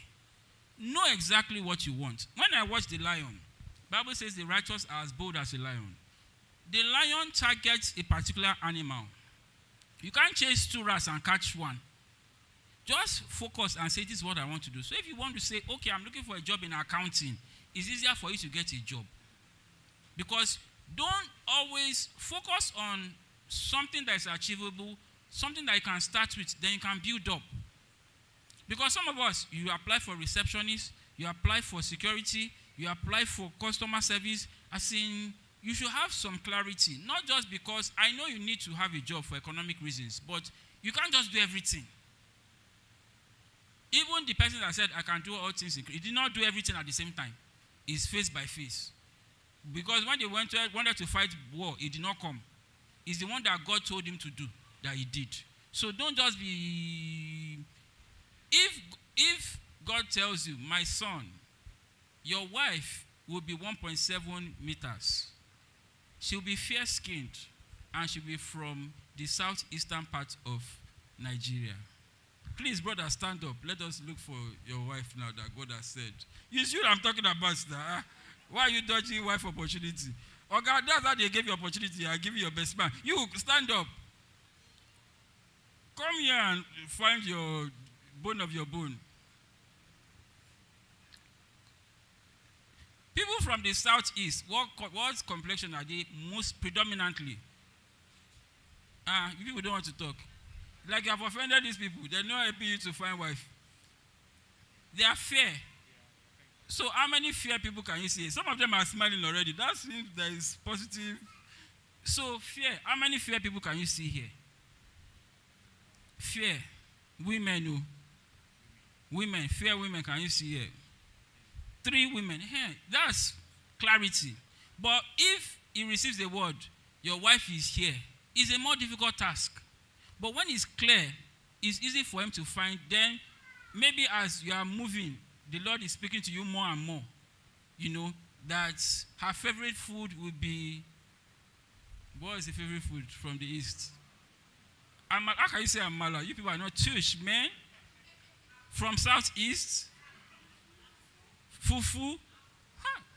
No, when you say Oha, is there anybody that can do Oha here? Let's see whether God is answering your prayer. Please go on. But I don't know if you understand what I'm saying. Let me do this. I never thought about a white Mercedes Benz before. And immediately from that you're thinking, you start seeing white Mercedes Benz everywhere. Is it that the Benz was not there before? It's just because you started thinking about it. So somebody said that the eyes of your understanding may be enlightened. You didn't say your physical eyes. When you think something, you are creating imagination in your subconscious and you begin to see. If you say, I want to work in oil and gas opportunities will start opening and you begin to see them. I don't know if you understand. When you have clarity, when you have precision, it makes it easy. You make the work of angels easier because they are just apportioning oil and gas. Facility management, they are apportioning it to you, and it's easier so that you don't get frustrated. Because when you apply for secretary, cleaner, this one, blah, blah, blah, you get burnt out. And you may lose your self of identity and even your self-worth. But when you know that this is that doesn't mean you will not build up. When we say Kirk Franklin is a musician, is a dancer, is a choreographer, is a this one. But as you do one, you'll be able to excel. Okay, just because of time, I think I'll stop for now and then just take a few questions. So, CVs, resumes, what are the things that you put on your CVs that we don't need to put there? I don't need to see your hobbies. Waiting, what's my business, your hobbies? Whether you play football, how does it affect the job? It doesn't really add any value. I don't need to know your references on your CV because when I need them, I will ask for them. But I can get your recommendations on LinkedIn to see, what people say about you generally over time. What don't I need to see on your CV? If you have first class, second class upper, you can write it. If you have third class fail, don't write it. Just write BSc, Babcock University, blah, blah, blah. Just be quiet. Don't be making noise. Just hide it somewhere inside your CV so that we know you went to school. You don't need to put your age. Your age has nothing to do with the job. It's not a graduate training opportunity. So do we have questions? I see somebody was raising his hand at the back. Do you have questions you want to ask about CV, LinkedIn writing? Make sure you proofread your CV. Somebody wanted to write Dear Madam and wrote Dear Madman. Do you think the person will ever get the job? So stop using, sometimes all these automatic correctors can correct something in a way that is bad. So just read it carefully. You can share it with a professional. There are people that review CVs on LinkedIn. There are some of them that are free. Just look at it, and then think about what you achieved on the job and write it down. You can get some counseling. The first two people that came today, we'll do a free class for them. Who are the first two people that came? One, where are you on the attendance list? First two people. Who knows them? Okay, the first two people. So see me after the ministration. You want to do, if you didn't write your name, but we do have evidence. Okay. So do you have questions that we want to quickly take? Did we make some sense? So we have a question at the back. So let's just analyze. To find out whether CV is the same as resume. Are they both the same thing? Okay, CV. And secondly, I wanted to point out when you are talking about things that are not necessary. I think state of origin is not necessary to add on the CV. So let me start from your second question. State of origin can be necessary when you are applying for a federal or state or local government job because those things are important because they do something called federal character. So if you are from the catchment area, you qualify. You are applying to the public service, your state of origin, your local government. But if you are applying to a private person, it doesn't matter anything. Even your religion, it doesn't matter. Now, resume is a shorter version of CV. Curriculum vitae is a big one. So if you ask Ngozi Okonjo-Iweala, Madam, we want to appoint you as Federal Minister of Finance, you tell her, go and bring your CV. She will write everything. It may be 16 pages. What we do for job search is a resume. It's a short version. Maybe 3 pages, 4 pages, 5 pages, depending on your length of experience. So curriculum vitae is big. Resume is usually small. Like you're a professor, you are applying for a professorship. It's CV they will ask you to go and bring. All your books you've written, all your seminars, it has to be exhaustive so we can make an informed decision. Resume is usually short.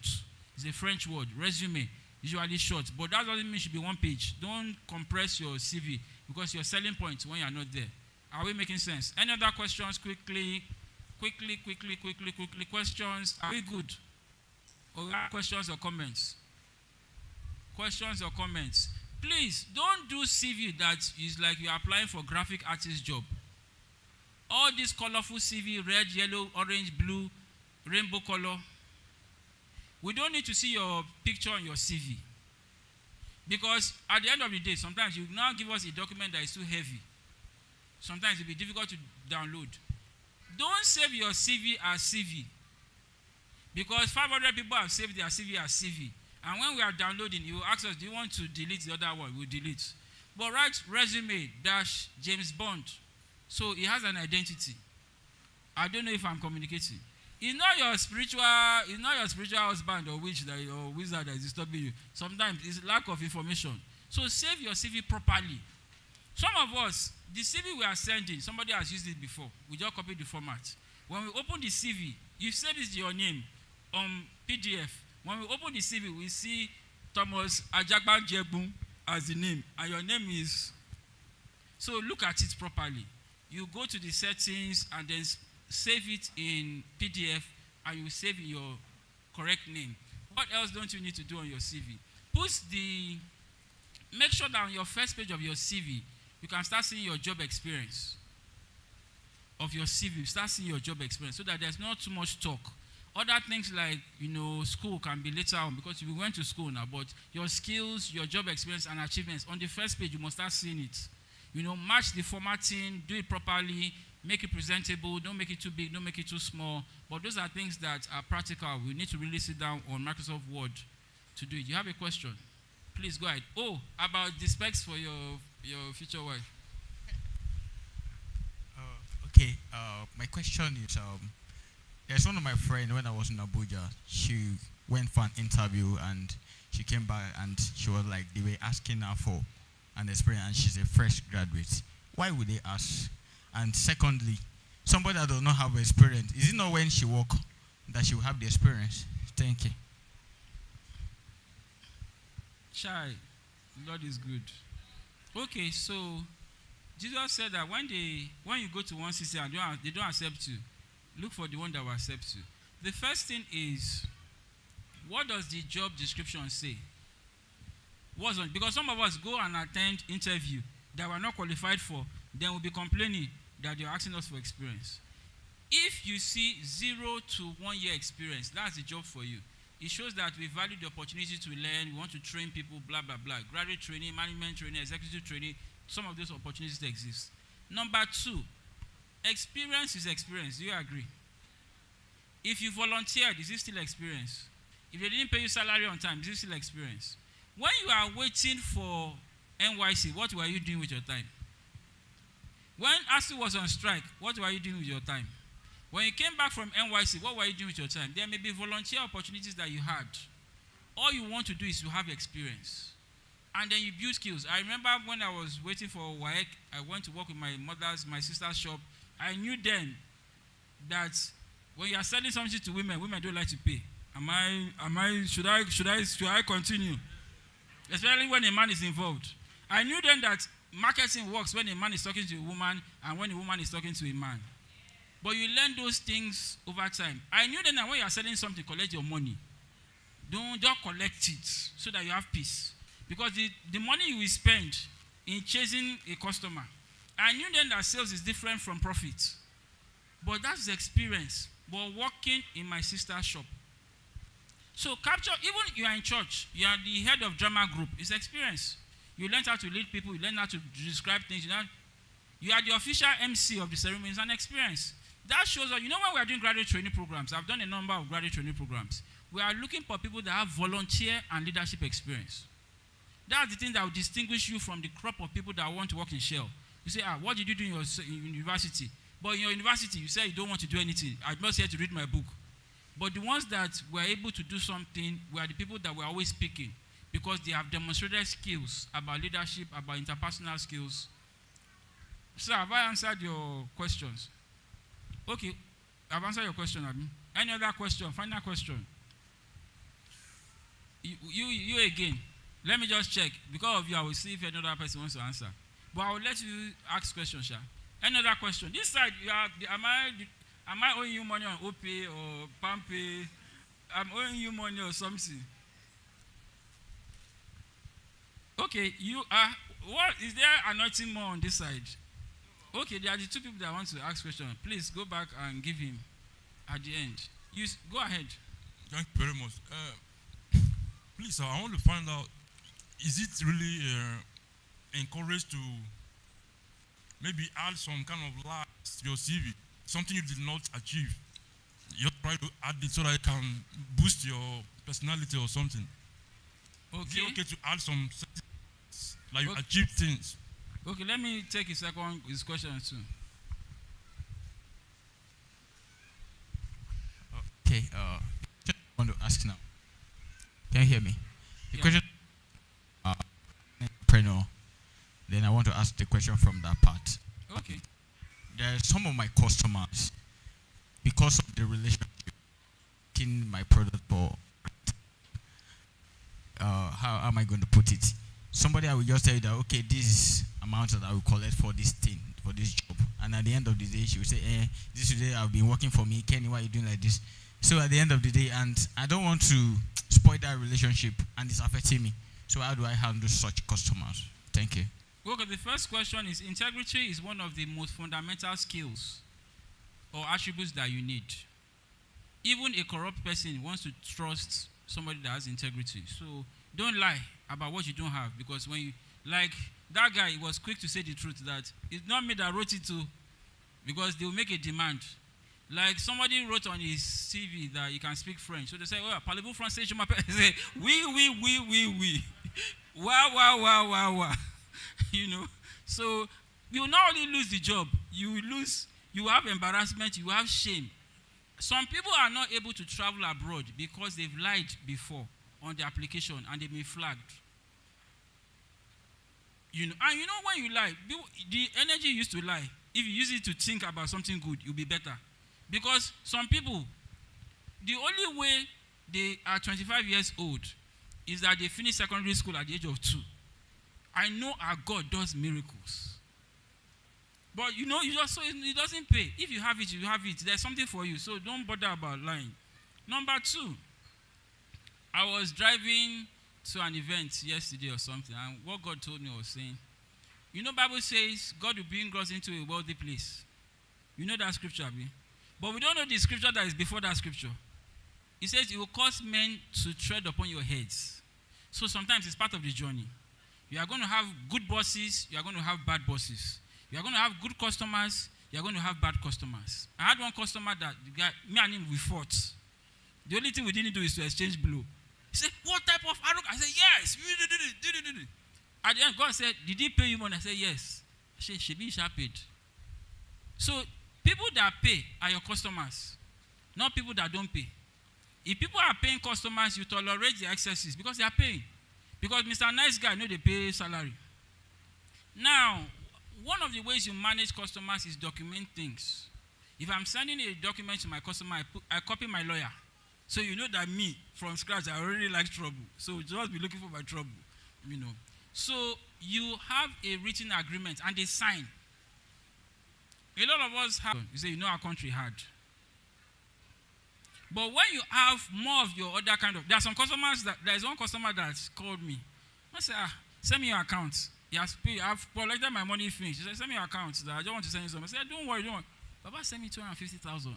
I need more of those customers in my life for doing nothing. He was arguing with me. He said, what's wrong with you? If you come to London, won't you hang out? Blah, blah, blah.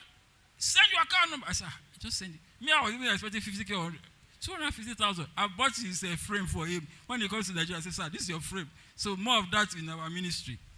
So find your customers that will be. Now let's look at it. You will have a mix of both, but have a mix of more of that one. When you go to UBA, there are people that have billions there.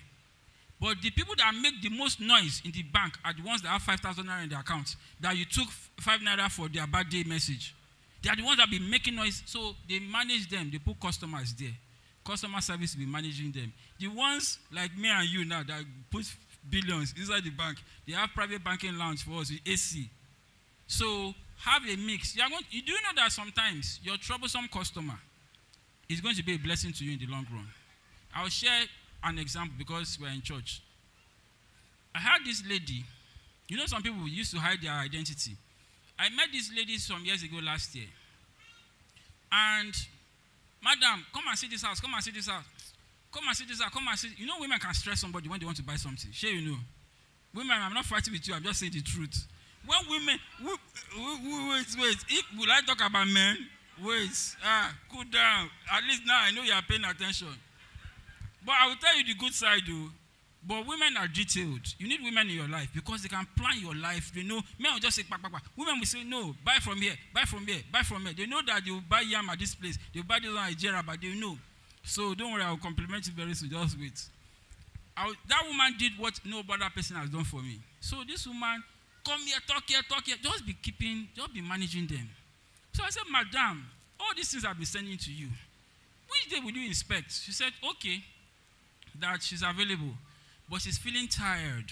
You know when women are just forming for you up and down. So she's tired. She's feeling lazy. I said, okay, where do you live? She's in SURULERE. I just drove to her house. We went somewhere. So I said, okay. Do you know that woman that refused to drive, she's living in a duplex all by herself. Her car is like 80 million. She's an executive director. The next day, she sent my number to the MD who wants to buy a house. From the MD gave my number to his wife who wants to buy an office. From that woman, she bought one house. Her friend bought one house. So that's the good side of women. You know, when Jesus met the woman at the well, she became an evangelist. So can you clap for our women today? Jam your hands together for our women so that there will not be war in Nigeria. So some of your bad customers will work for you in the long run. Some of your customers that are not paying you good money, they will use their mouth to pay you. But it's money. Once they pay you money, it's a good customer. A part of it may come with stress, but also look for your market, so that you won't be, there are some customers, they don't have wala. I like this house, can I pay today? Got more of those, but there are some, can you give me the phone number of the first girlfriend of the owner of this house? The girl, okay, it's us you want to buy, but you have a mix of two of them. But like UBA, just remember the person that will be shouting because of 5,000 naira in the account. Then think of the one that has billions. I'm sure that if you've learned something, can you jam your hands together to the King of Kings? Okay, so at this time, we have some of our powerful guests that will ascend the most holy place so that we can have some questions. If you've had a question that we've not asked, you can raise them up now. We have our first speaker here who started with God, and she has encouraged us heavily. And the second speaker who said he's not a pastor, but was opening Bible up and down, Mr. Oluwaseun, as well. So do we have questions? If you have questions that she wants something lower.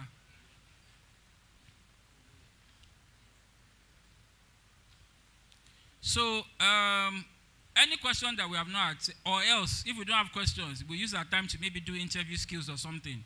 If we don't have time, so that we can add value. Because your CV, after your CV, they call you for interview. How do you pass an interview is also important. So questions, please, if you have a question, you can wave your hands so that, please, ma, jam your hands together for her. Jam your hands together for her.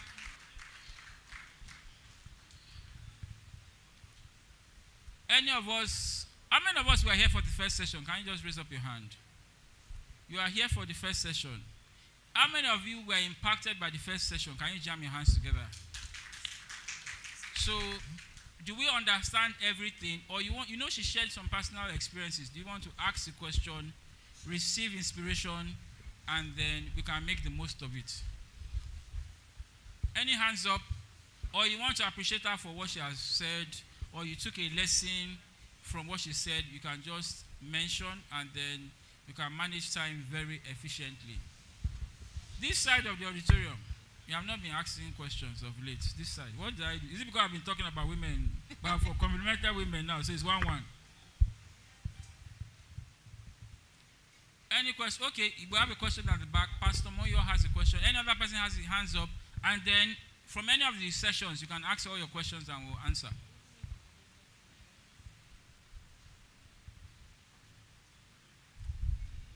Microphone, you want to borrow my own? Or Kingsley, you give her the other microphone so that. Okay. Okay. Sorry, permit me to sit down. Okay. You mentioned that you went to zero, right? Your business went to like 0, 0, 0, 0. How did you kickstart again? I don't remember if you mentioned it. Maybe I wasn't listening at that time. Then also, you mentioned when you started your business, you were doing it just randomly. Then at a point, you were able to put structure in place. How did you now put structure in place? Did you forget about the past and move on? Or you got some info from your past, Thank you. Okay, thank you for that question. Okay, I'll start with the part you talked about, how did I put structure in my business. So I came across a program, which is the Transforming Nigerian Youth Program. So one of the things they do there is help women put structure. When I started, I was the first cohort, so they were a mix of men. But now it's 100% women. So you can imagine the value you get from it. It's 100% women. They helped me put structure in my business because I didn't have a growth plan. I didn't even know what growth plan was until when I did that program. They helped me with my growth plan. They helped me with forecasting. Okay, what did I do last year? You can use that to forecast what you will do next. They helped me with a BDSP, that's the Business Development Service Provider, where he came to my workplace, tried to see what I was doing, what was I not doing well. They helped me with my business plan, my marketing strategy, and all those things. So that program was what helped me put structure in my business. Then when it comes to bouncing back, like I said, the power of networking, the power of family, the power of friends. I had people around to help me. But most importantly, it was the mindset change. Mr. Kende talked about your mindset. It's that mindset change. I had to tell myself that, I started this. When I started my shoemaking journey, my father was the only one who actually supported me from the beginning. He bought me my ever first machine. But every other thing, I got it myself. So bouncing back, I had to reflect and say that, you actually did this from the beginning. One more of now that you have experience, you have people around you, then you can still bounce back. So that was what helped me. And like I said, the God factor, I was listening to God more. While I was coming, I was doing it by my own self, but when I wanted to bounce back, I was listening to God more, and then I understood what my purpose was with my business. I don't know if that's all right. Okay.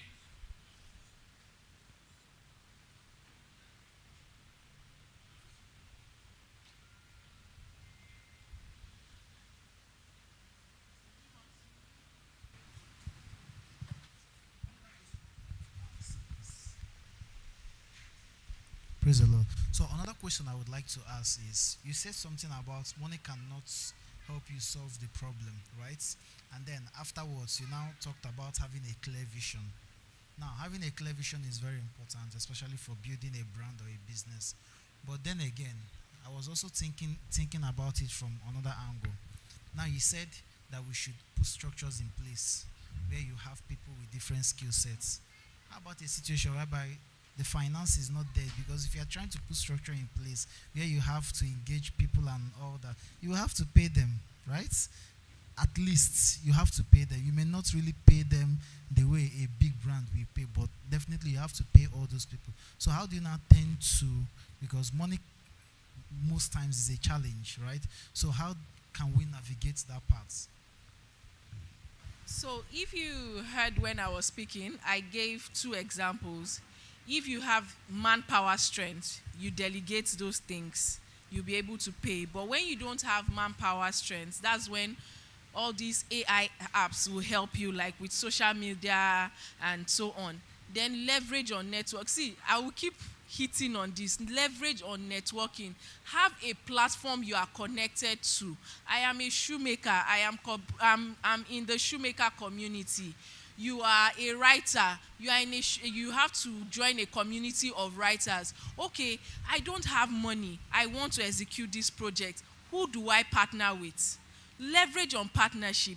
Leverage on collaboration. I am just like what he said. She wants to put her perfume out there. I also want to put my shoes out there. How can we partner? Okay, you want to send these shoes to your client. I want to send the shoes to my clients. I'll be like, oh, I'm putting this perfume inside for you. Sample it. If you like it, you can buy. Okay, I go and meet a tailor. Guy, Alpha, you dey sew clothes, abi? I know if you pay money, but can you help me?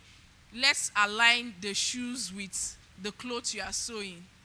So it's like a complete package. Oh, buy on a normal day, if they are to buy that shoes, maybe the shoes goes for like 60,000. But if you are buying it with this package, you get it for that same 60,000. People will be like, but meanwhile, you already know that you factored everything into that price. Collaboration, leverage on collaboration, leverage on partnership, and you'll be able to solve all those.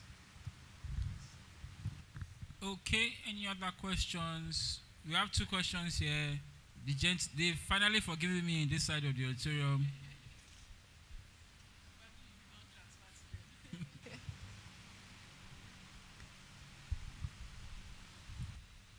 Okay, praise God. So I think this question goes to Pastor Kenny. How can you manage a boss who is unappreciative? Like, how can you manage a boss who is unappreciative? He will take your advice, but you will never get rewarded for it. One, and you the boss also has another boss, but based on the company structure, you are not permitted to go to the other one. So how can you? And you know that if you can get there, the other boss will surely reward you for a job well done. Okay, let me hear the second question so that what happened in 1999 will not repeat itself. Okay, my question is to her. Yes, sir.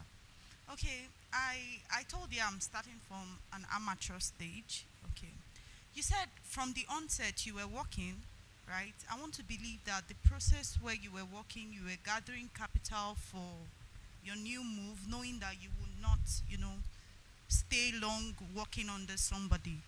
Yeah. So my question is, how did you know when you cut out of the chain of earning salary, how did you know you will strive in that part? Because how did you know you will strive in your new business? Looking at the fact that you were earning before and now you're just making change, because I believe if you're just starting something new, it has to be in the lowest price so that you can draw in customers, and you as well said that the little change you were getting was probably money for shawarma and all. So how do people perceive you? Like, did they see you as unserious, like you left a stream of survival to virtually nothing? Please take your question. Bust your brain. My salary wasn't making sense. My salary wasn't making sense. I was doing a work of over 8 people, where people in the company, I'm doing more than the people that they are paying more. So one of the things I would say is, while I was still working under my boss, I was working as if I was working for myself. So I didn't go after the salary. Then I didn't really, should I say, I didn't really save. I won't lie, I didn't really save to exit. I was just tired of working for someone else. I was just tired of working for someone else. I didn't really save. But my advice to you would be that, okay, you just finished. And then when you talked about people not appreciating, or you have to start low. No, you don't have to start low. There's something Yoruba say, no, I'm not Yoruba. Please, people should correct me if I'm wrong.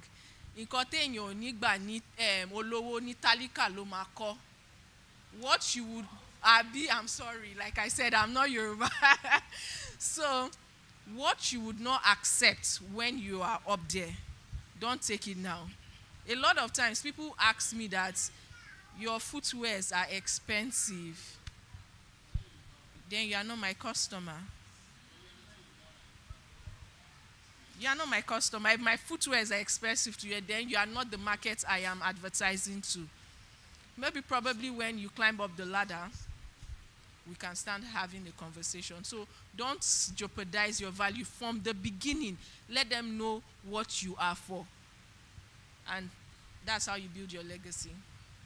Thank you. Hallelujah. Powerful. You have not answered this gentleman's question now. Okay, yours? Let me, so if my organ says something, what am I to? Okay, so, how do you manage an unappreciative boss? And how do you manage a situation when your work is not visible because your boss is using you to shine and is not rewarding you for it? The first beneficiary of good work is yourself. Because you are developing yourself, you are applying yourself. Now, Joseph was in Potiphar's house, and rather than appreciate him, he believed his silly wife who said that Joseph raped her. Some people are not going to appreciate you. It's normal in the workplace. And like she said, if you cannot pay the price, you are not my customer. We need to move from the place where we are not honored to the place that there is honor. Because some of us, the fear of the unknown has kept us in a comfort zone that's now a prison. There was Goshen in Egypt, and it was a comfort zone. Over time, it became prison and they became slaves. But first, the first reward for a good job is yourself. You are building your skill. You remember that man that had the talent, that hid it in the ground. He did not learn anything. And he said the boss is a wicked man. Are some people going to use it to shine? Yes. It's normal. Pharaoh used Joseph to shine. It's normal. How can you avoid the situation where they are paying you peanuts and you are doing quality work?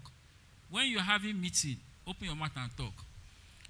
The MD just says, ladies and gentlemen, in my former company, people used to run away from the MD. When he's eating lunch, I said, me. MD is eating, I'm eating. That's how we talk. What's the overall? I said, I feel like they made me head of business development. Apart from my job, they added that portfolio to me. So don't be afraid of those people. They are human beings. They have blood. Secondly, when you are in a meeting, in my former office, last year they gave me 2 awards. Award for leadership, award for innovation. If there's a problem, don't always be complaining. Hey, raise up your hand. I have an idea. Raise up your hand. I have a solution. You are making yourself visible. When you are visible, the people at the top will know you. Sometimes, when you are consistently churning in a particular work and you are not around, and they are asking for that report, they will know that there's something that happened to this report. There's somebody, I don't know if you understand what I'm saying. Your work will begin to speak for you. If some people do something in my team, I know the person that has done it, even if they don't write their names. Because over time, you begin to know that your work is like your ID. So let your work speak for yourself. You know that your work has a voice. When you do good quality work, people will know. So when you have opportunities in big places, speak. When you have opportunities to volunteer. So that gradually people begin to know you. When you see the MD Go and, oh, how you doing, sir? Snap pic. Let them know you. Be the person that will be asking questions. Even somebody taught us that when you are snapping pictures, snap by the side so that they will easily know you the picture. You know, when you are at the corner, they will know that this is the person. You know. So over time, God is a rewarder. And he says in secret and rewards openly. So when a good job, a good work will always speak for itself. It may take time. And it also may be that that's not the place you should be. When you're in a place that they are consistently, like Brother Kingsley said, when you are about to resign, you now say, okay, we can increase your salary. What happened to your brain since I've been working there?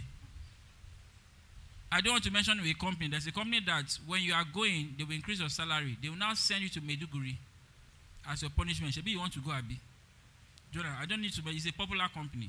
So if you didn't have good intentions for me when I was there, why is it when I'm going? Because most times it doesn't work out well.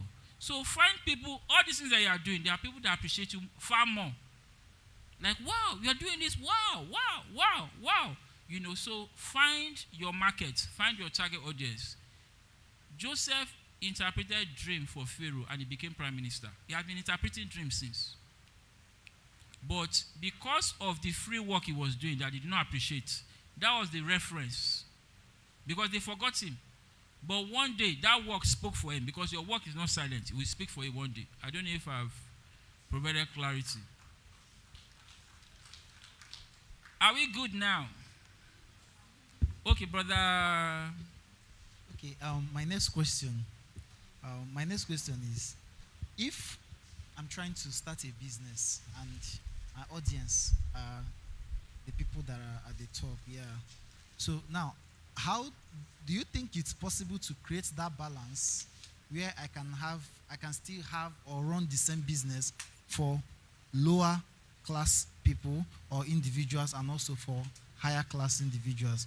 Like, for example, you made an illustration. You said, okay, sorry, if my price does not tally with you, that means you are not my customer, right? So is it still possible for me to, while my price is high for the high class people based on the quality of product I'm selling, can I also still create that environment to also suit in the lower class people? Okay, so first of all, I'll advise you on that question before I answer. Have a vision. What do you want to do? Do you want to serve people? Do you want your brand to be a luxury brand?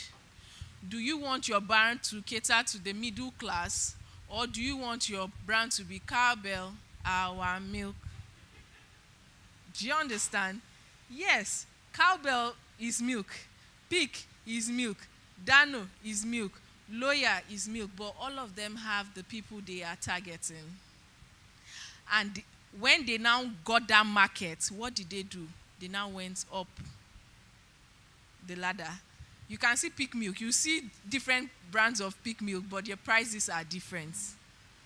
But at first, they first of all registered themselves. I can tell you how some of my friends do it. What they do is, they first of all cater to the luxury class. Then what they do is, they now create another brand, another name entirely that is not attached to that brand. And then they now cater to that market. So it now depends on how do you want to do it. Do you have the finances to actually run both at the same time? Or do you want to first of all create that name, create that structure, then you will know how to penetrate into that other market. If you want to start with the lower class, fine and good, you want to grow up the ladder. If you want to start with the luxury class, you do it, create a name there, then you can now, I don't know if that's, all right, thank you. And there are so many examples. You have Toyota and Lexus, different. There you have Honda and Acura. You have Omo and Sunlight, made by Unilever. You know, so you need to create so that you don't mix up the minds of, and then make somebody feel cheated. So you create a different brand identity. So Lexus is Toyota, advanced Toyota, but there is nothing. Okay, I know you are familiar with Lexus, you know. So, but the logo is different from, and then the finishing is different. The experience is different, you know.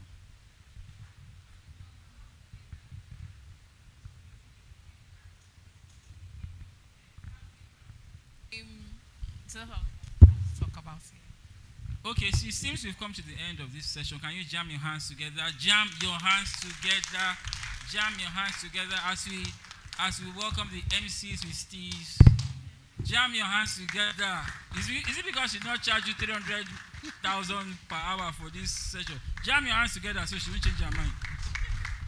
Thank you so much, sir. Thank you very much, man. I hope we have been learning a lot. We are quiet. Okay, the AC is off now, so we can free ourselves. So it's time for our breakout session. Not breakout session, our little lunch session. So I don't know if our team is ready for us. You can just stay on your seats. Well, I can see a lot of people. Their face is no longer smiling. And please interact, because later I'm going to ask you, what is your neighbor's name? What do they do? Network, talk to somebody else. I see somebody go, talk to somebody, meet somebody new. Don't just sit by yourself, okay? Thank you.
Help drive sales, leads, or site traffic by getting your business in front of people who are actively searching Google for your product or services you offer.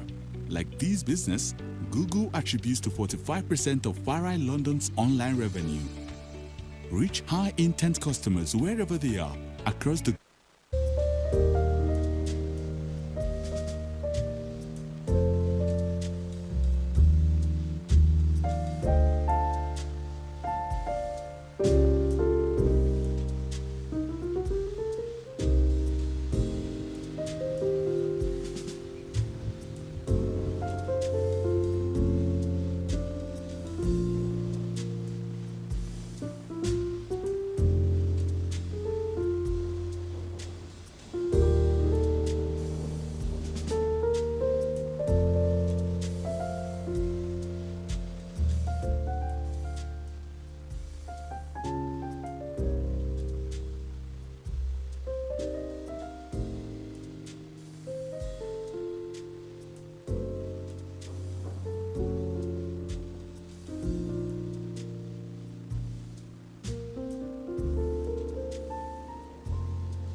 Okay, while we are having our refreshments, this session is going to be, or the next session we are going to dive into is going to be your pitch your business. If you have any business idea, or maybe you are currently running a business, but there are some concerns or some challenges that you've been experiencing, and you need advice, right? Or even in the career sector. Okay, so that's the next session that we are going to be going into, where we're going to be talking about business ideas, where we're going to be sharing information. So if you have any knowledge or any question you have in terms of your business, and you would like us to help you, regardless, please feel free to come up on stage so you can share those information with us.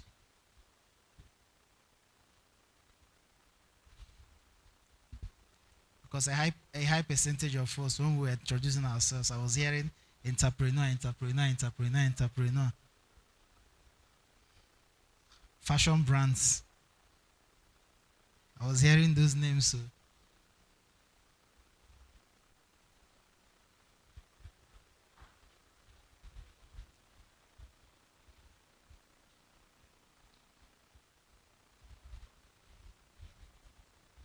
Or maybe I will go around and I'll ask, what's the nature of your business? And then I'll ask you questions. I think that's what I'm going to do. Because people might be, maybe you don't want to come on stage to talk about your business, right? Maybe I'll meet us one-on-one.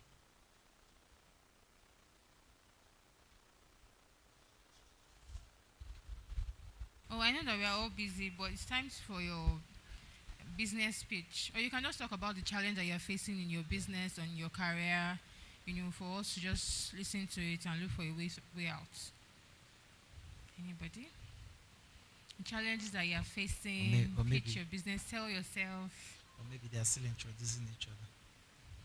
Or we are still networking. Are we still networking? I can see some people are idle. The same seat you are sitting on before we started the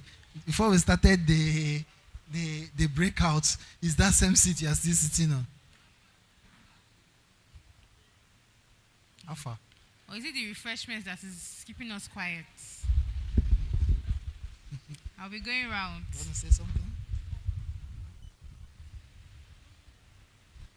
Okay, let me ask you. So, you say you're interested. I think you mentioned something about HS.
To ask the question.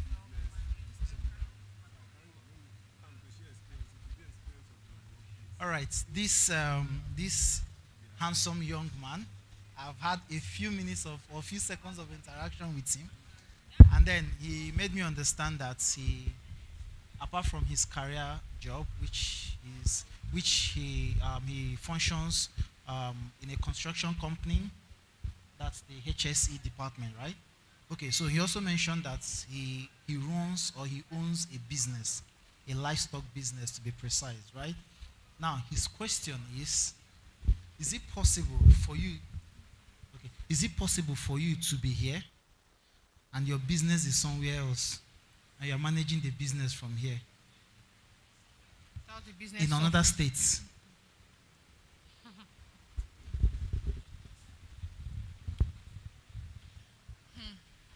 That's quite dicey, because it depends. Has the business been existing for a while? You have all the structures in place, you have workers you trust that you can leave that business and they won't run it down. Then definitely that shows you want to expand to another place. If that is the case, definitely you can stay in another state and still be running things here as long as you trust your staff not to run down that business. And from another angle, I don't know why he doesn't want to ask questions, right? But I will help him to ask questions. So from another angle, are you just starting the business? Okay, do you have people that are managing the business for you? Trusted people. Okay. Then that means what she has said would suffice, because according to her, she said if those people are the people that you trust so much, right? And you believe that they can be able to handle those business, then they can. But from another point of view, I also believe that how often do you travel? Do you want a mic?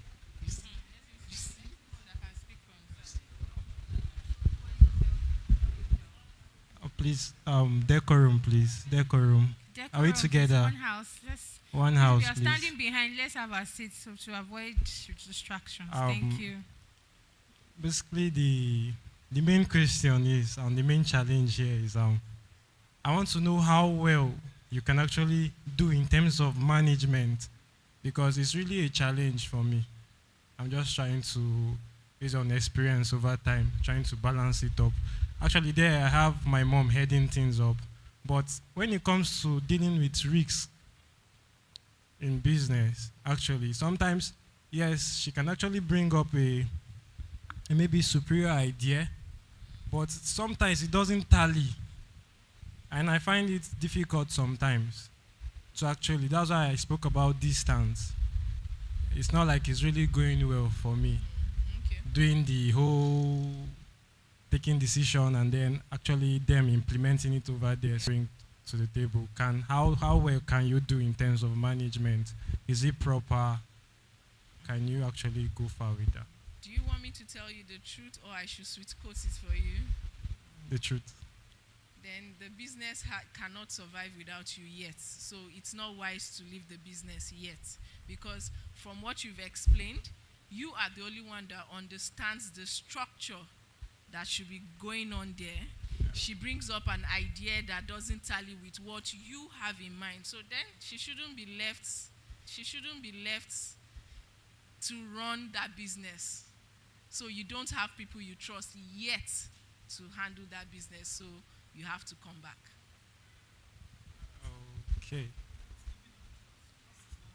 It's not about the trust I'm trying to say now is, okay, I don't want to name the name of the church, but he traveled for years and the parish was still functioning because they understood the vision. That's why I said my first point was clarity of vision. Does your staff understand your vision? The people you are putting in place, do they understand the vision? You said you are into livestock. That's like the business. What's the business about? Poultry, livestock. Yeah. You know how chicken is. You are not there. You are there. You know how it's bad. Then what more of you not being there? So you have to have a strong structure to be able to live that kind of business. I have people that have gone crazy from the loss because the whole beds went, they died. They died. And he was there. Imagine you now not being there and it happens. There is then you blame maybe because I was not there. That's why they went to administer this. No.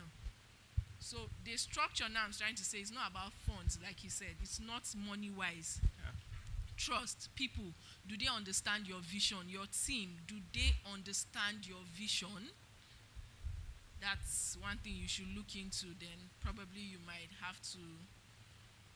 All right. Please, secondly, please. How can you really manage, because I don't know why management is just coming to.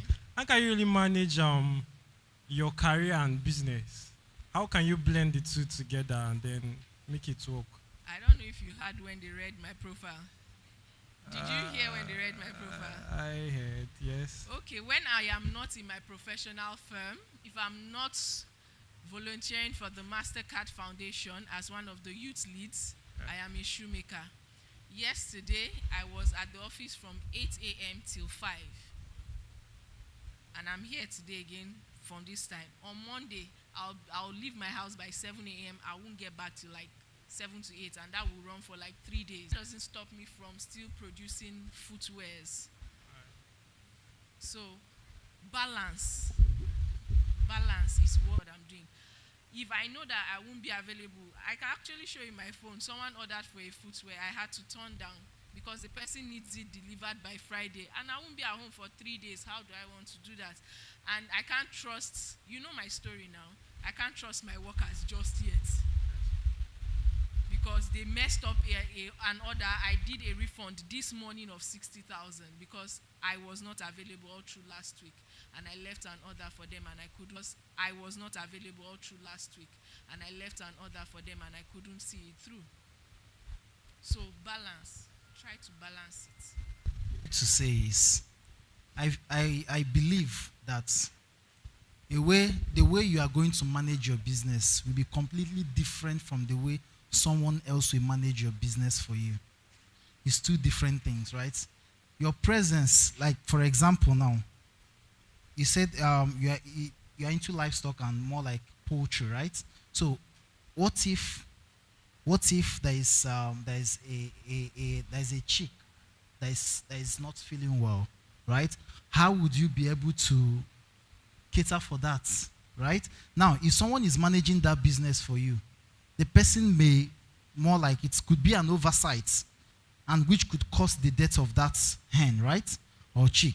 But if you are there, you will know that, oh, something is wrong. So the way you will manage your own business, the other person who is managing it for you may not be able to manage it the way you might be involved or you will be involved in that business. Oh, I picked up something from what she said, that she had to do a refund this morning. So there are some things that people don't even look at when they are starting a business.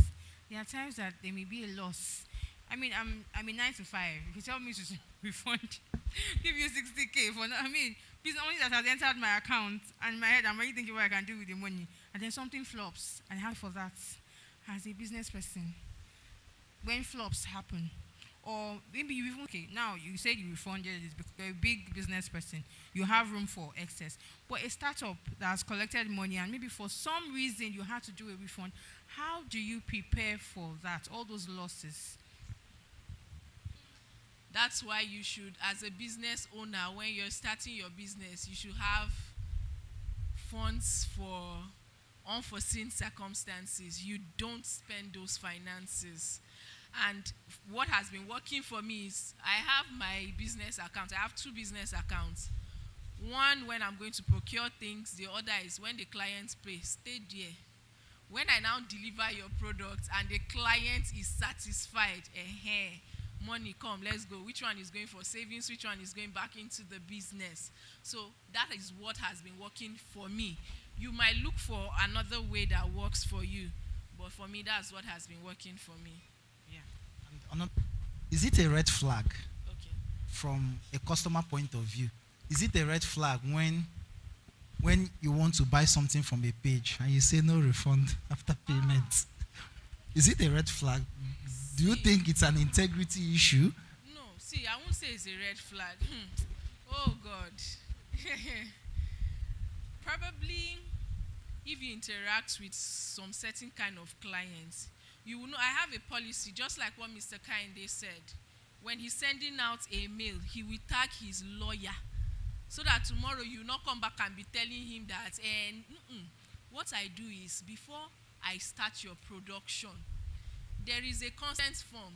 You have only 1 day to make change to your order. After that day, you cannot make change to your order. And if you come back and say you want your money back, there's a certain amount that would be taken off. You can't come and waste my own time now. After I've chatted with you, I've sent you pictures and everything, you are now telling me you don't want the item again. Then the time I've lost, what is going to cover for that? So you need to put those structures. For me, there's a consent form. You agree to it. Yes, some people might say that he's tedious, skinny gun, what is she even selling?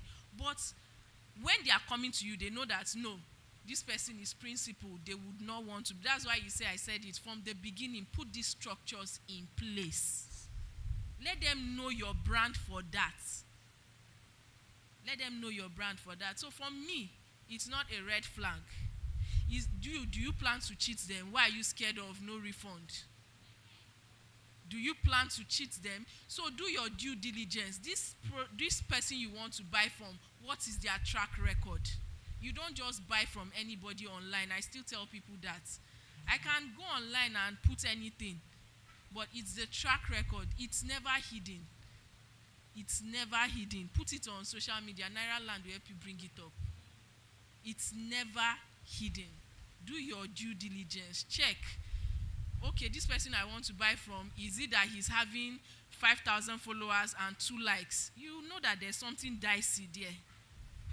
So do your own. You too do the work to be sure that who you want to buy from is not a fraud. And then, since you don't plan to cheat the person, I don't think it's a red flag from my own point of view. A round of applause for our speaker. Thank you very much, ma'am. Okay, so we have our last speaker in the house. Her name is Madam Grace Oyeniyi. Media. Okay. Let's just give them a few minutes. It's our media. Okay, before she comes up, if how many of us in the house owns a fashion brand? Please, fashion brand. How about our sister? You know about fashion, maybe you sew. Okay. Oh yeah. Okay. Okay, good. I mean, you can because this session has to do with you talking about your business. What are the challenges that you may have faced, right? What are the challenges you may have faced running that business? Yeah, sure, please.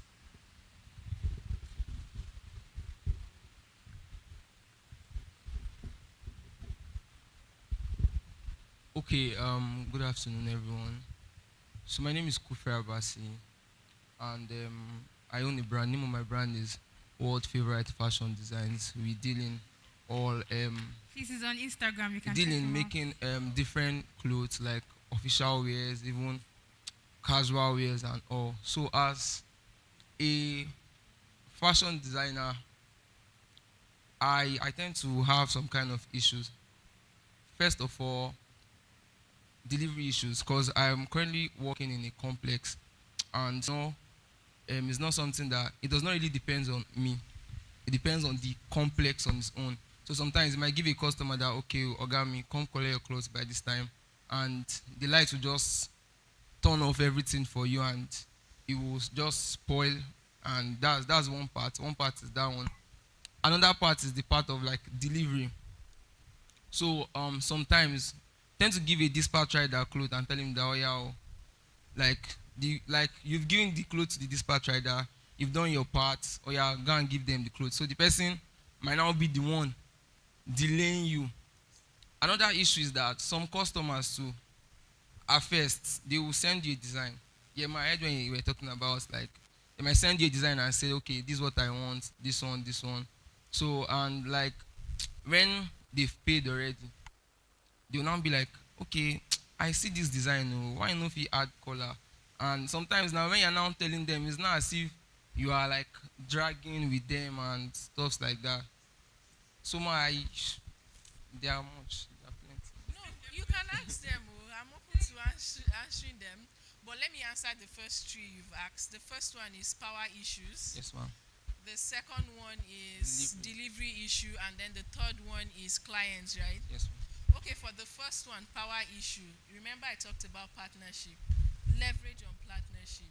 Have other friends or people who have facilities where they work. You can easily have someone in Yaba. Yeah, I'm in Yaba. You are in Yaba too. Yes, ma'am. Look for someone that has gen. There is for you to pay extra. Factor it into what you are paying for your charging your clients. If that doesn't happen, it's a win-win for you. But if it happens, it's not coming from your pockets. Delivery. My next door neighbor is the delivery person I'm using. I cannot shout. So both people to be dragging. Look for a reputable company. Keep using them. The risk, the truth is, you can't minimize those risks because things happen at times. VIO, all those things. But if you have that one person that you are using constantly, it will help you optimize your delivery services. And then the last one is the clients. Yeah. Brother, see, just go and add it. You want a caller, send them an invoice for adding a caller. Send them an invoice. You don't need to argue with them. Oh, you want a caller to this. Oh, we didn't discuss it. It wasn't in the price I gave you. So if you want a caller added to this, or you want a change of design, but be made between a certain time, so that if they say no, I'm not doing it, refund me, you give them their money. Not all customers are your customers. That's one thing you should understand. Everybody is not your customer, but the ones that are yours, they will not stress you. So, thank you, ma'am. Thank you. And also, I would like to ask. I think my brother has a question, but before he asks his question, I would like to ask. This was like something I experienced with my previous boss. How do you, as a fashion designer, how do you okay, you measured a client, and then you gave him 1 month that he's going to pick up the cloth in 1 month, and now only for the client, only for you to deliver the cloth, and the clothes cannot enter him again. So maybe the tummy is big, or maybe the leg. so what do you do? Okay, on behalf of other tailors, because I'm not one of them. Well, sometimes, I don't know, there might be mistake from the measurement. Even of recent, even yesterday or so. So I took a measurement, and the lap, I wrote 37. So when I wanted to cut the clothes, I was not able to just think that, how can lap be 37? That's when I now realized that, okay, it's even 27. And that's the normal. So I just think it's like mistake, sha. And sometimes, when we cut something and you are sewing, some issues happen. Sometimes wanting to cut one small thread, you feel just you can just cut the cloth, those kind of things. And the only way you can adjust it is by just reducing the size and stuff. But I don't do that. Thank you. Another thing that, let's assume we are responding to the tailor now. Make sure when you're going to your clients, you are in the right frame of mind. Whatever the issue is, leave it at home.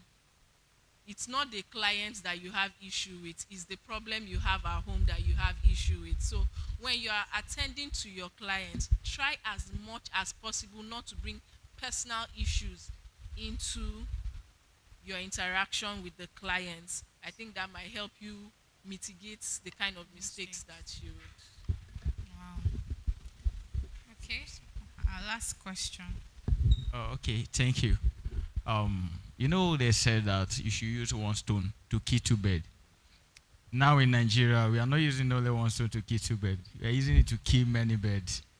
Okay, and what if you are a starter and you don't have supporter, okay, financially, and you have a lot of things in your brain? Okay, let me just be plain. I and my brother, we are twins. So I asked him to go to school that, don't worry, I will sponsor him. That when you come back, I will go. So that's number one. So he went, is now finished, and me, I'm about to go now. And I was working. I work from home, and I know that you have the expenses more. Like we have to spend more now because you know how Nigeria things is going higher every day. We pay for the bills, house rent, the rest, a lot of things. And then as a starter, you want to invest in a business and you don't have money. I want to go into real estate. So how do I start? Because I work from home and I want to get a shop first. And you have already planned that okay, I need to get the shop before I enter school. You get. So this is me now. I have to be plain. I do a contribution every month, 20K. That this one is for the shop. This one is for the another one is for another thing. Okay. So, and I'm into computer school now, and I need to get a laptop.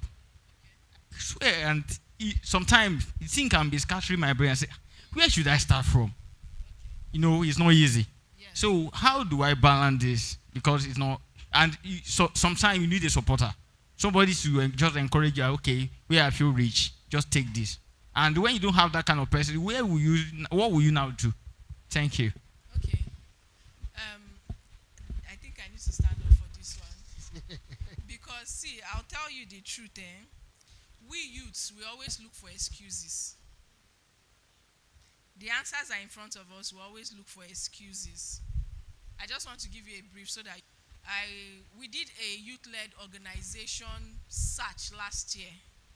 This is the MasterCard Foundation looking for youths to give them money. We didn't find them. Free money. We didn't find youths. I called one to use a shop for. If I may ask, sorry.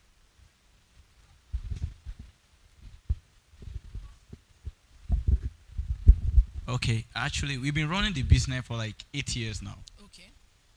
But once we get a shop, we are going to get more customers. That's the reason why we need this. What do you sell, please? We are into fashion. Fashion? Yeah. So my question is, do you really need that shop now? Like very, very well. You need it, so the shop is more priority than the laptop that you need to optimize your work? We have one laptop. No, he said you need a laptop.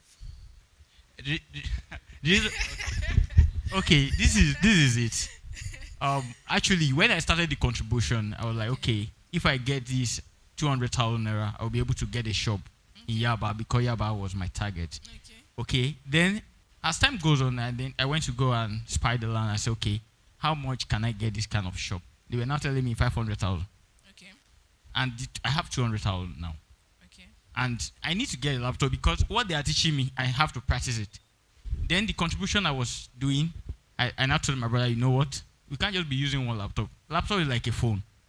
Because everybody you have to have your own individually. And I said, okay, this month now I will get a laptop. Okay. Then another contribution I will take in the next 2 months. I said that one we will get a shop, but 200,000. So it just how did the money to 500,000? How long did you are earning? Let's say 3 to 4 months. 3 to 4 months. Yeah. Okay, you have something else that is giving you money. Yes, I work. Okay, you work. I work from home. 3 to 4 months, you'll be able to get the shop. Yes. Okay, within these 3 to 4 months, the knowledge you've gained, if you don't practice it, what's the damage? Not really. I'm not lost. But it's just that I need to. No, that's what I'm asking. You know, I'm asking you based on what you're saying. Yeah. You actually need the laptop. Yes. Because you are not practicing what you're learning. Yes. That's what I'm asking you now is I'm trying for us to balance I understand. your needs. If you don't get this laptop, the knowledge you've gained, what is the impact on you? The reason why I actually want to get it now is because as they are teaching me, if I don't practice it, I might forget some of it. Okay. So that just damage. Okay, so let me help you now. Okay. It will take you 3 months to get the money for the shop, yeah? What if we shift it to 6 months, you get your laptop now? Then you shift the target to 6 months because The money is not complete. You are not getting the shop. The money is staying in the bank. It's not yielding much. Okay. So, okay, let me understand the issue now is you don't have the funds to get the laptop. Can afford the laptop. It will take, you said complete, yeah?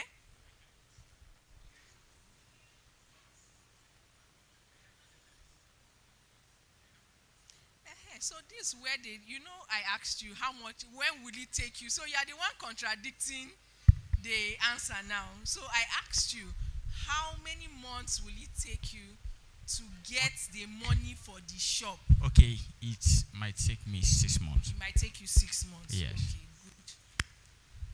So that means if you don't, you are still saving for that 6 months, and there's this money in your accounts that is there. Maybe every month is yielding you like, I don't know the bank you are using. I don't know the bank rate. Let's assume every month is giving you like 1,000 naira.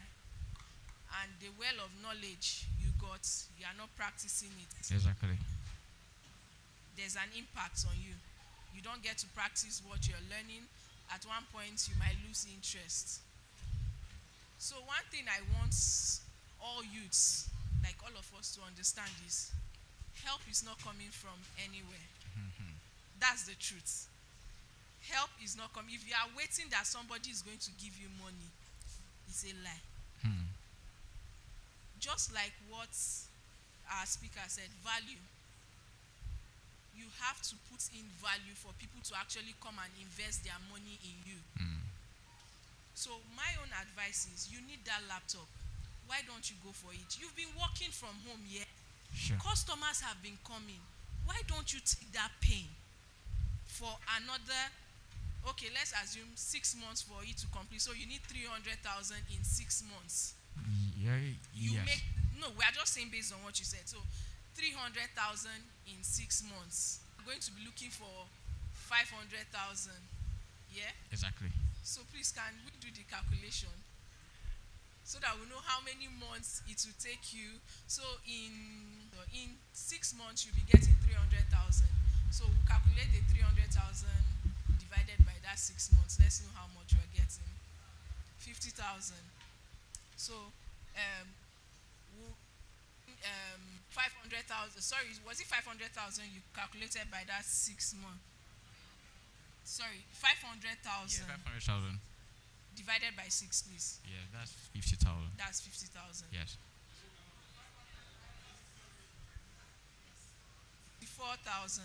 So let's say that you need, from now, if you use that 200,000, that means you need to be saving 84,000 every month to be able to get your shop. Yes.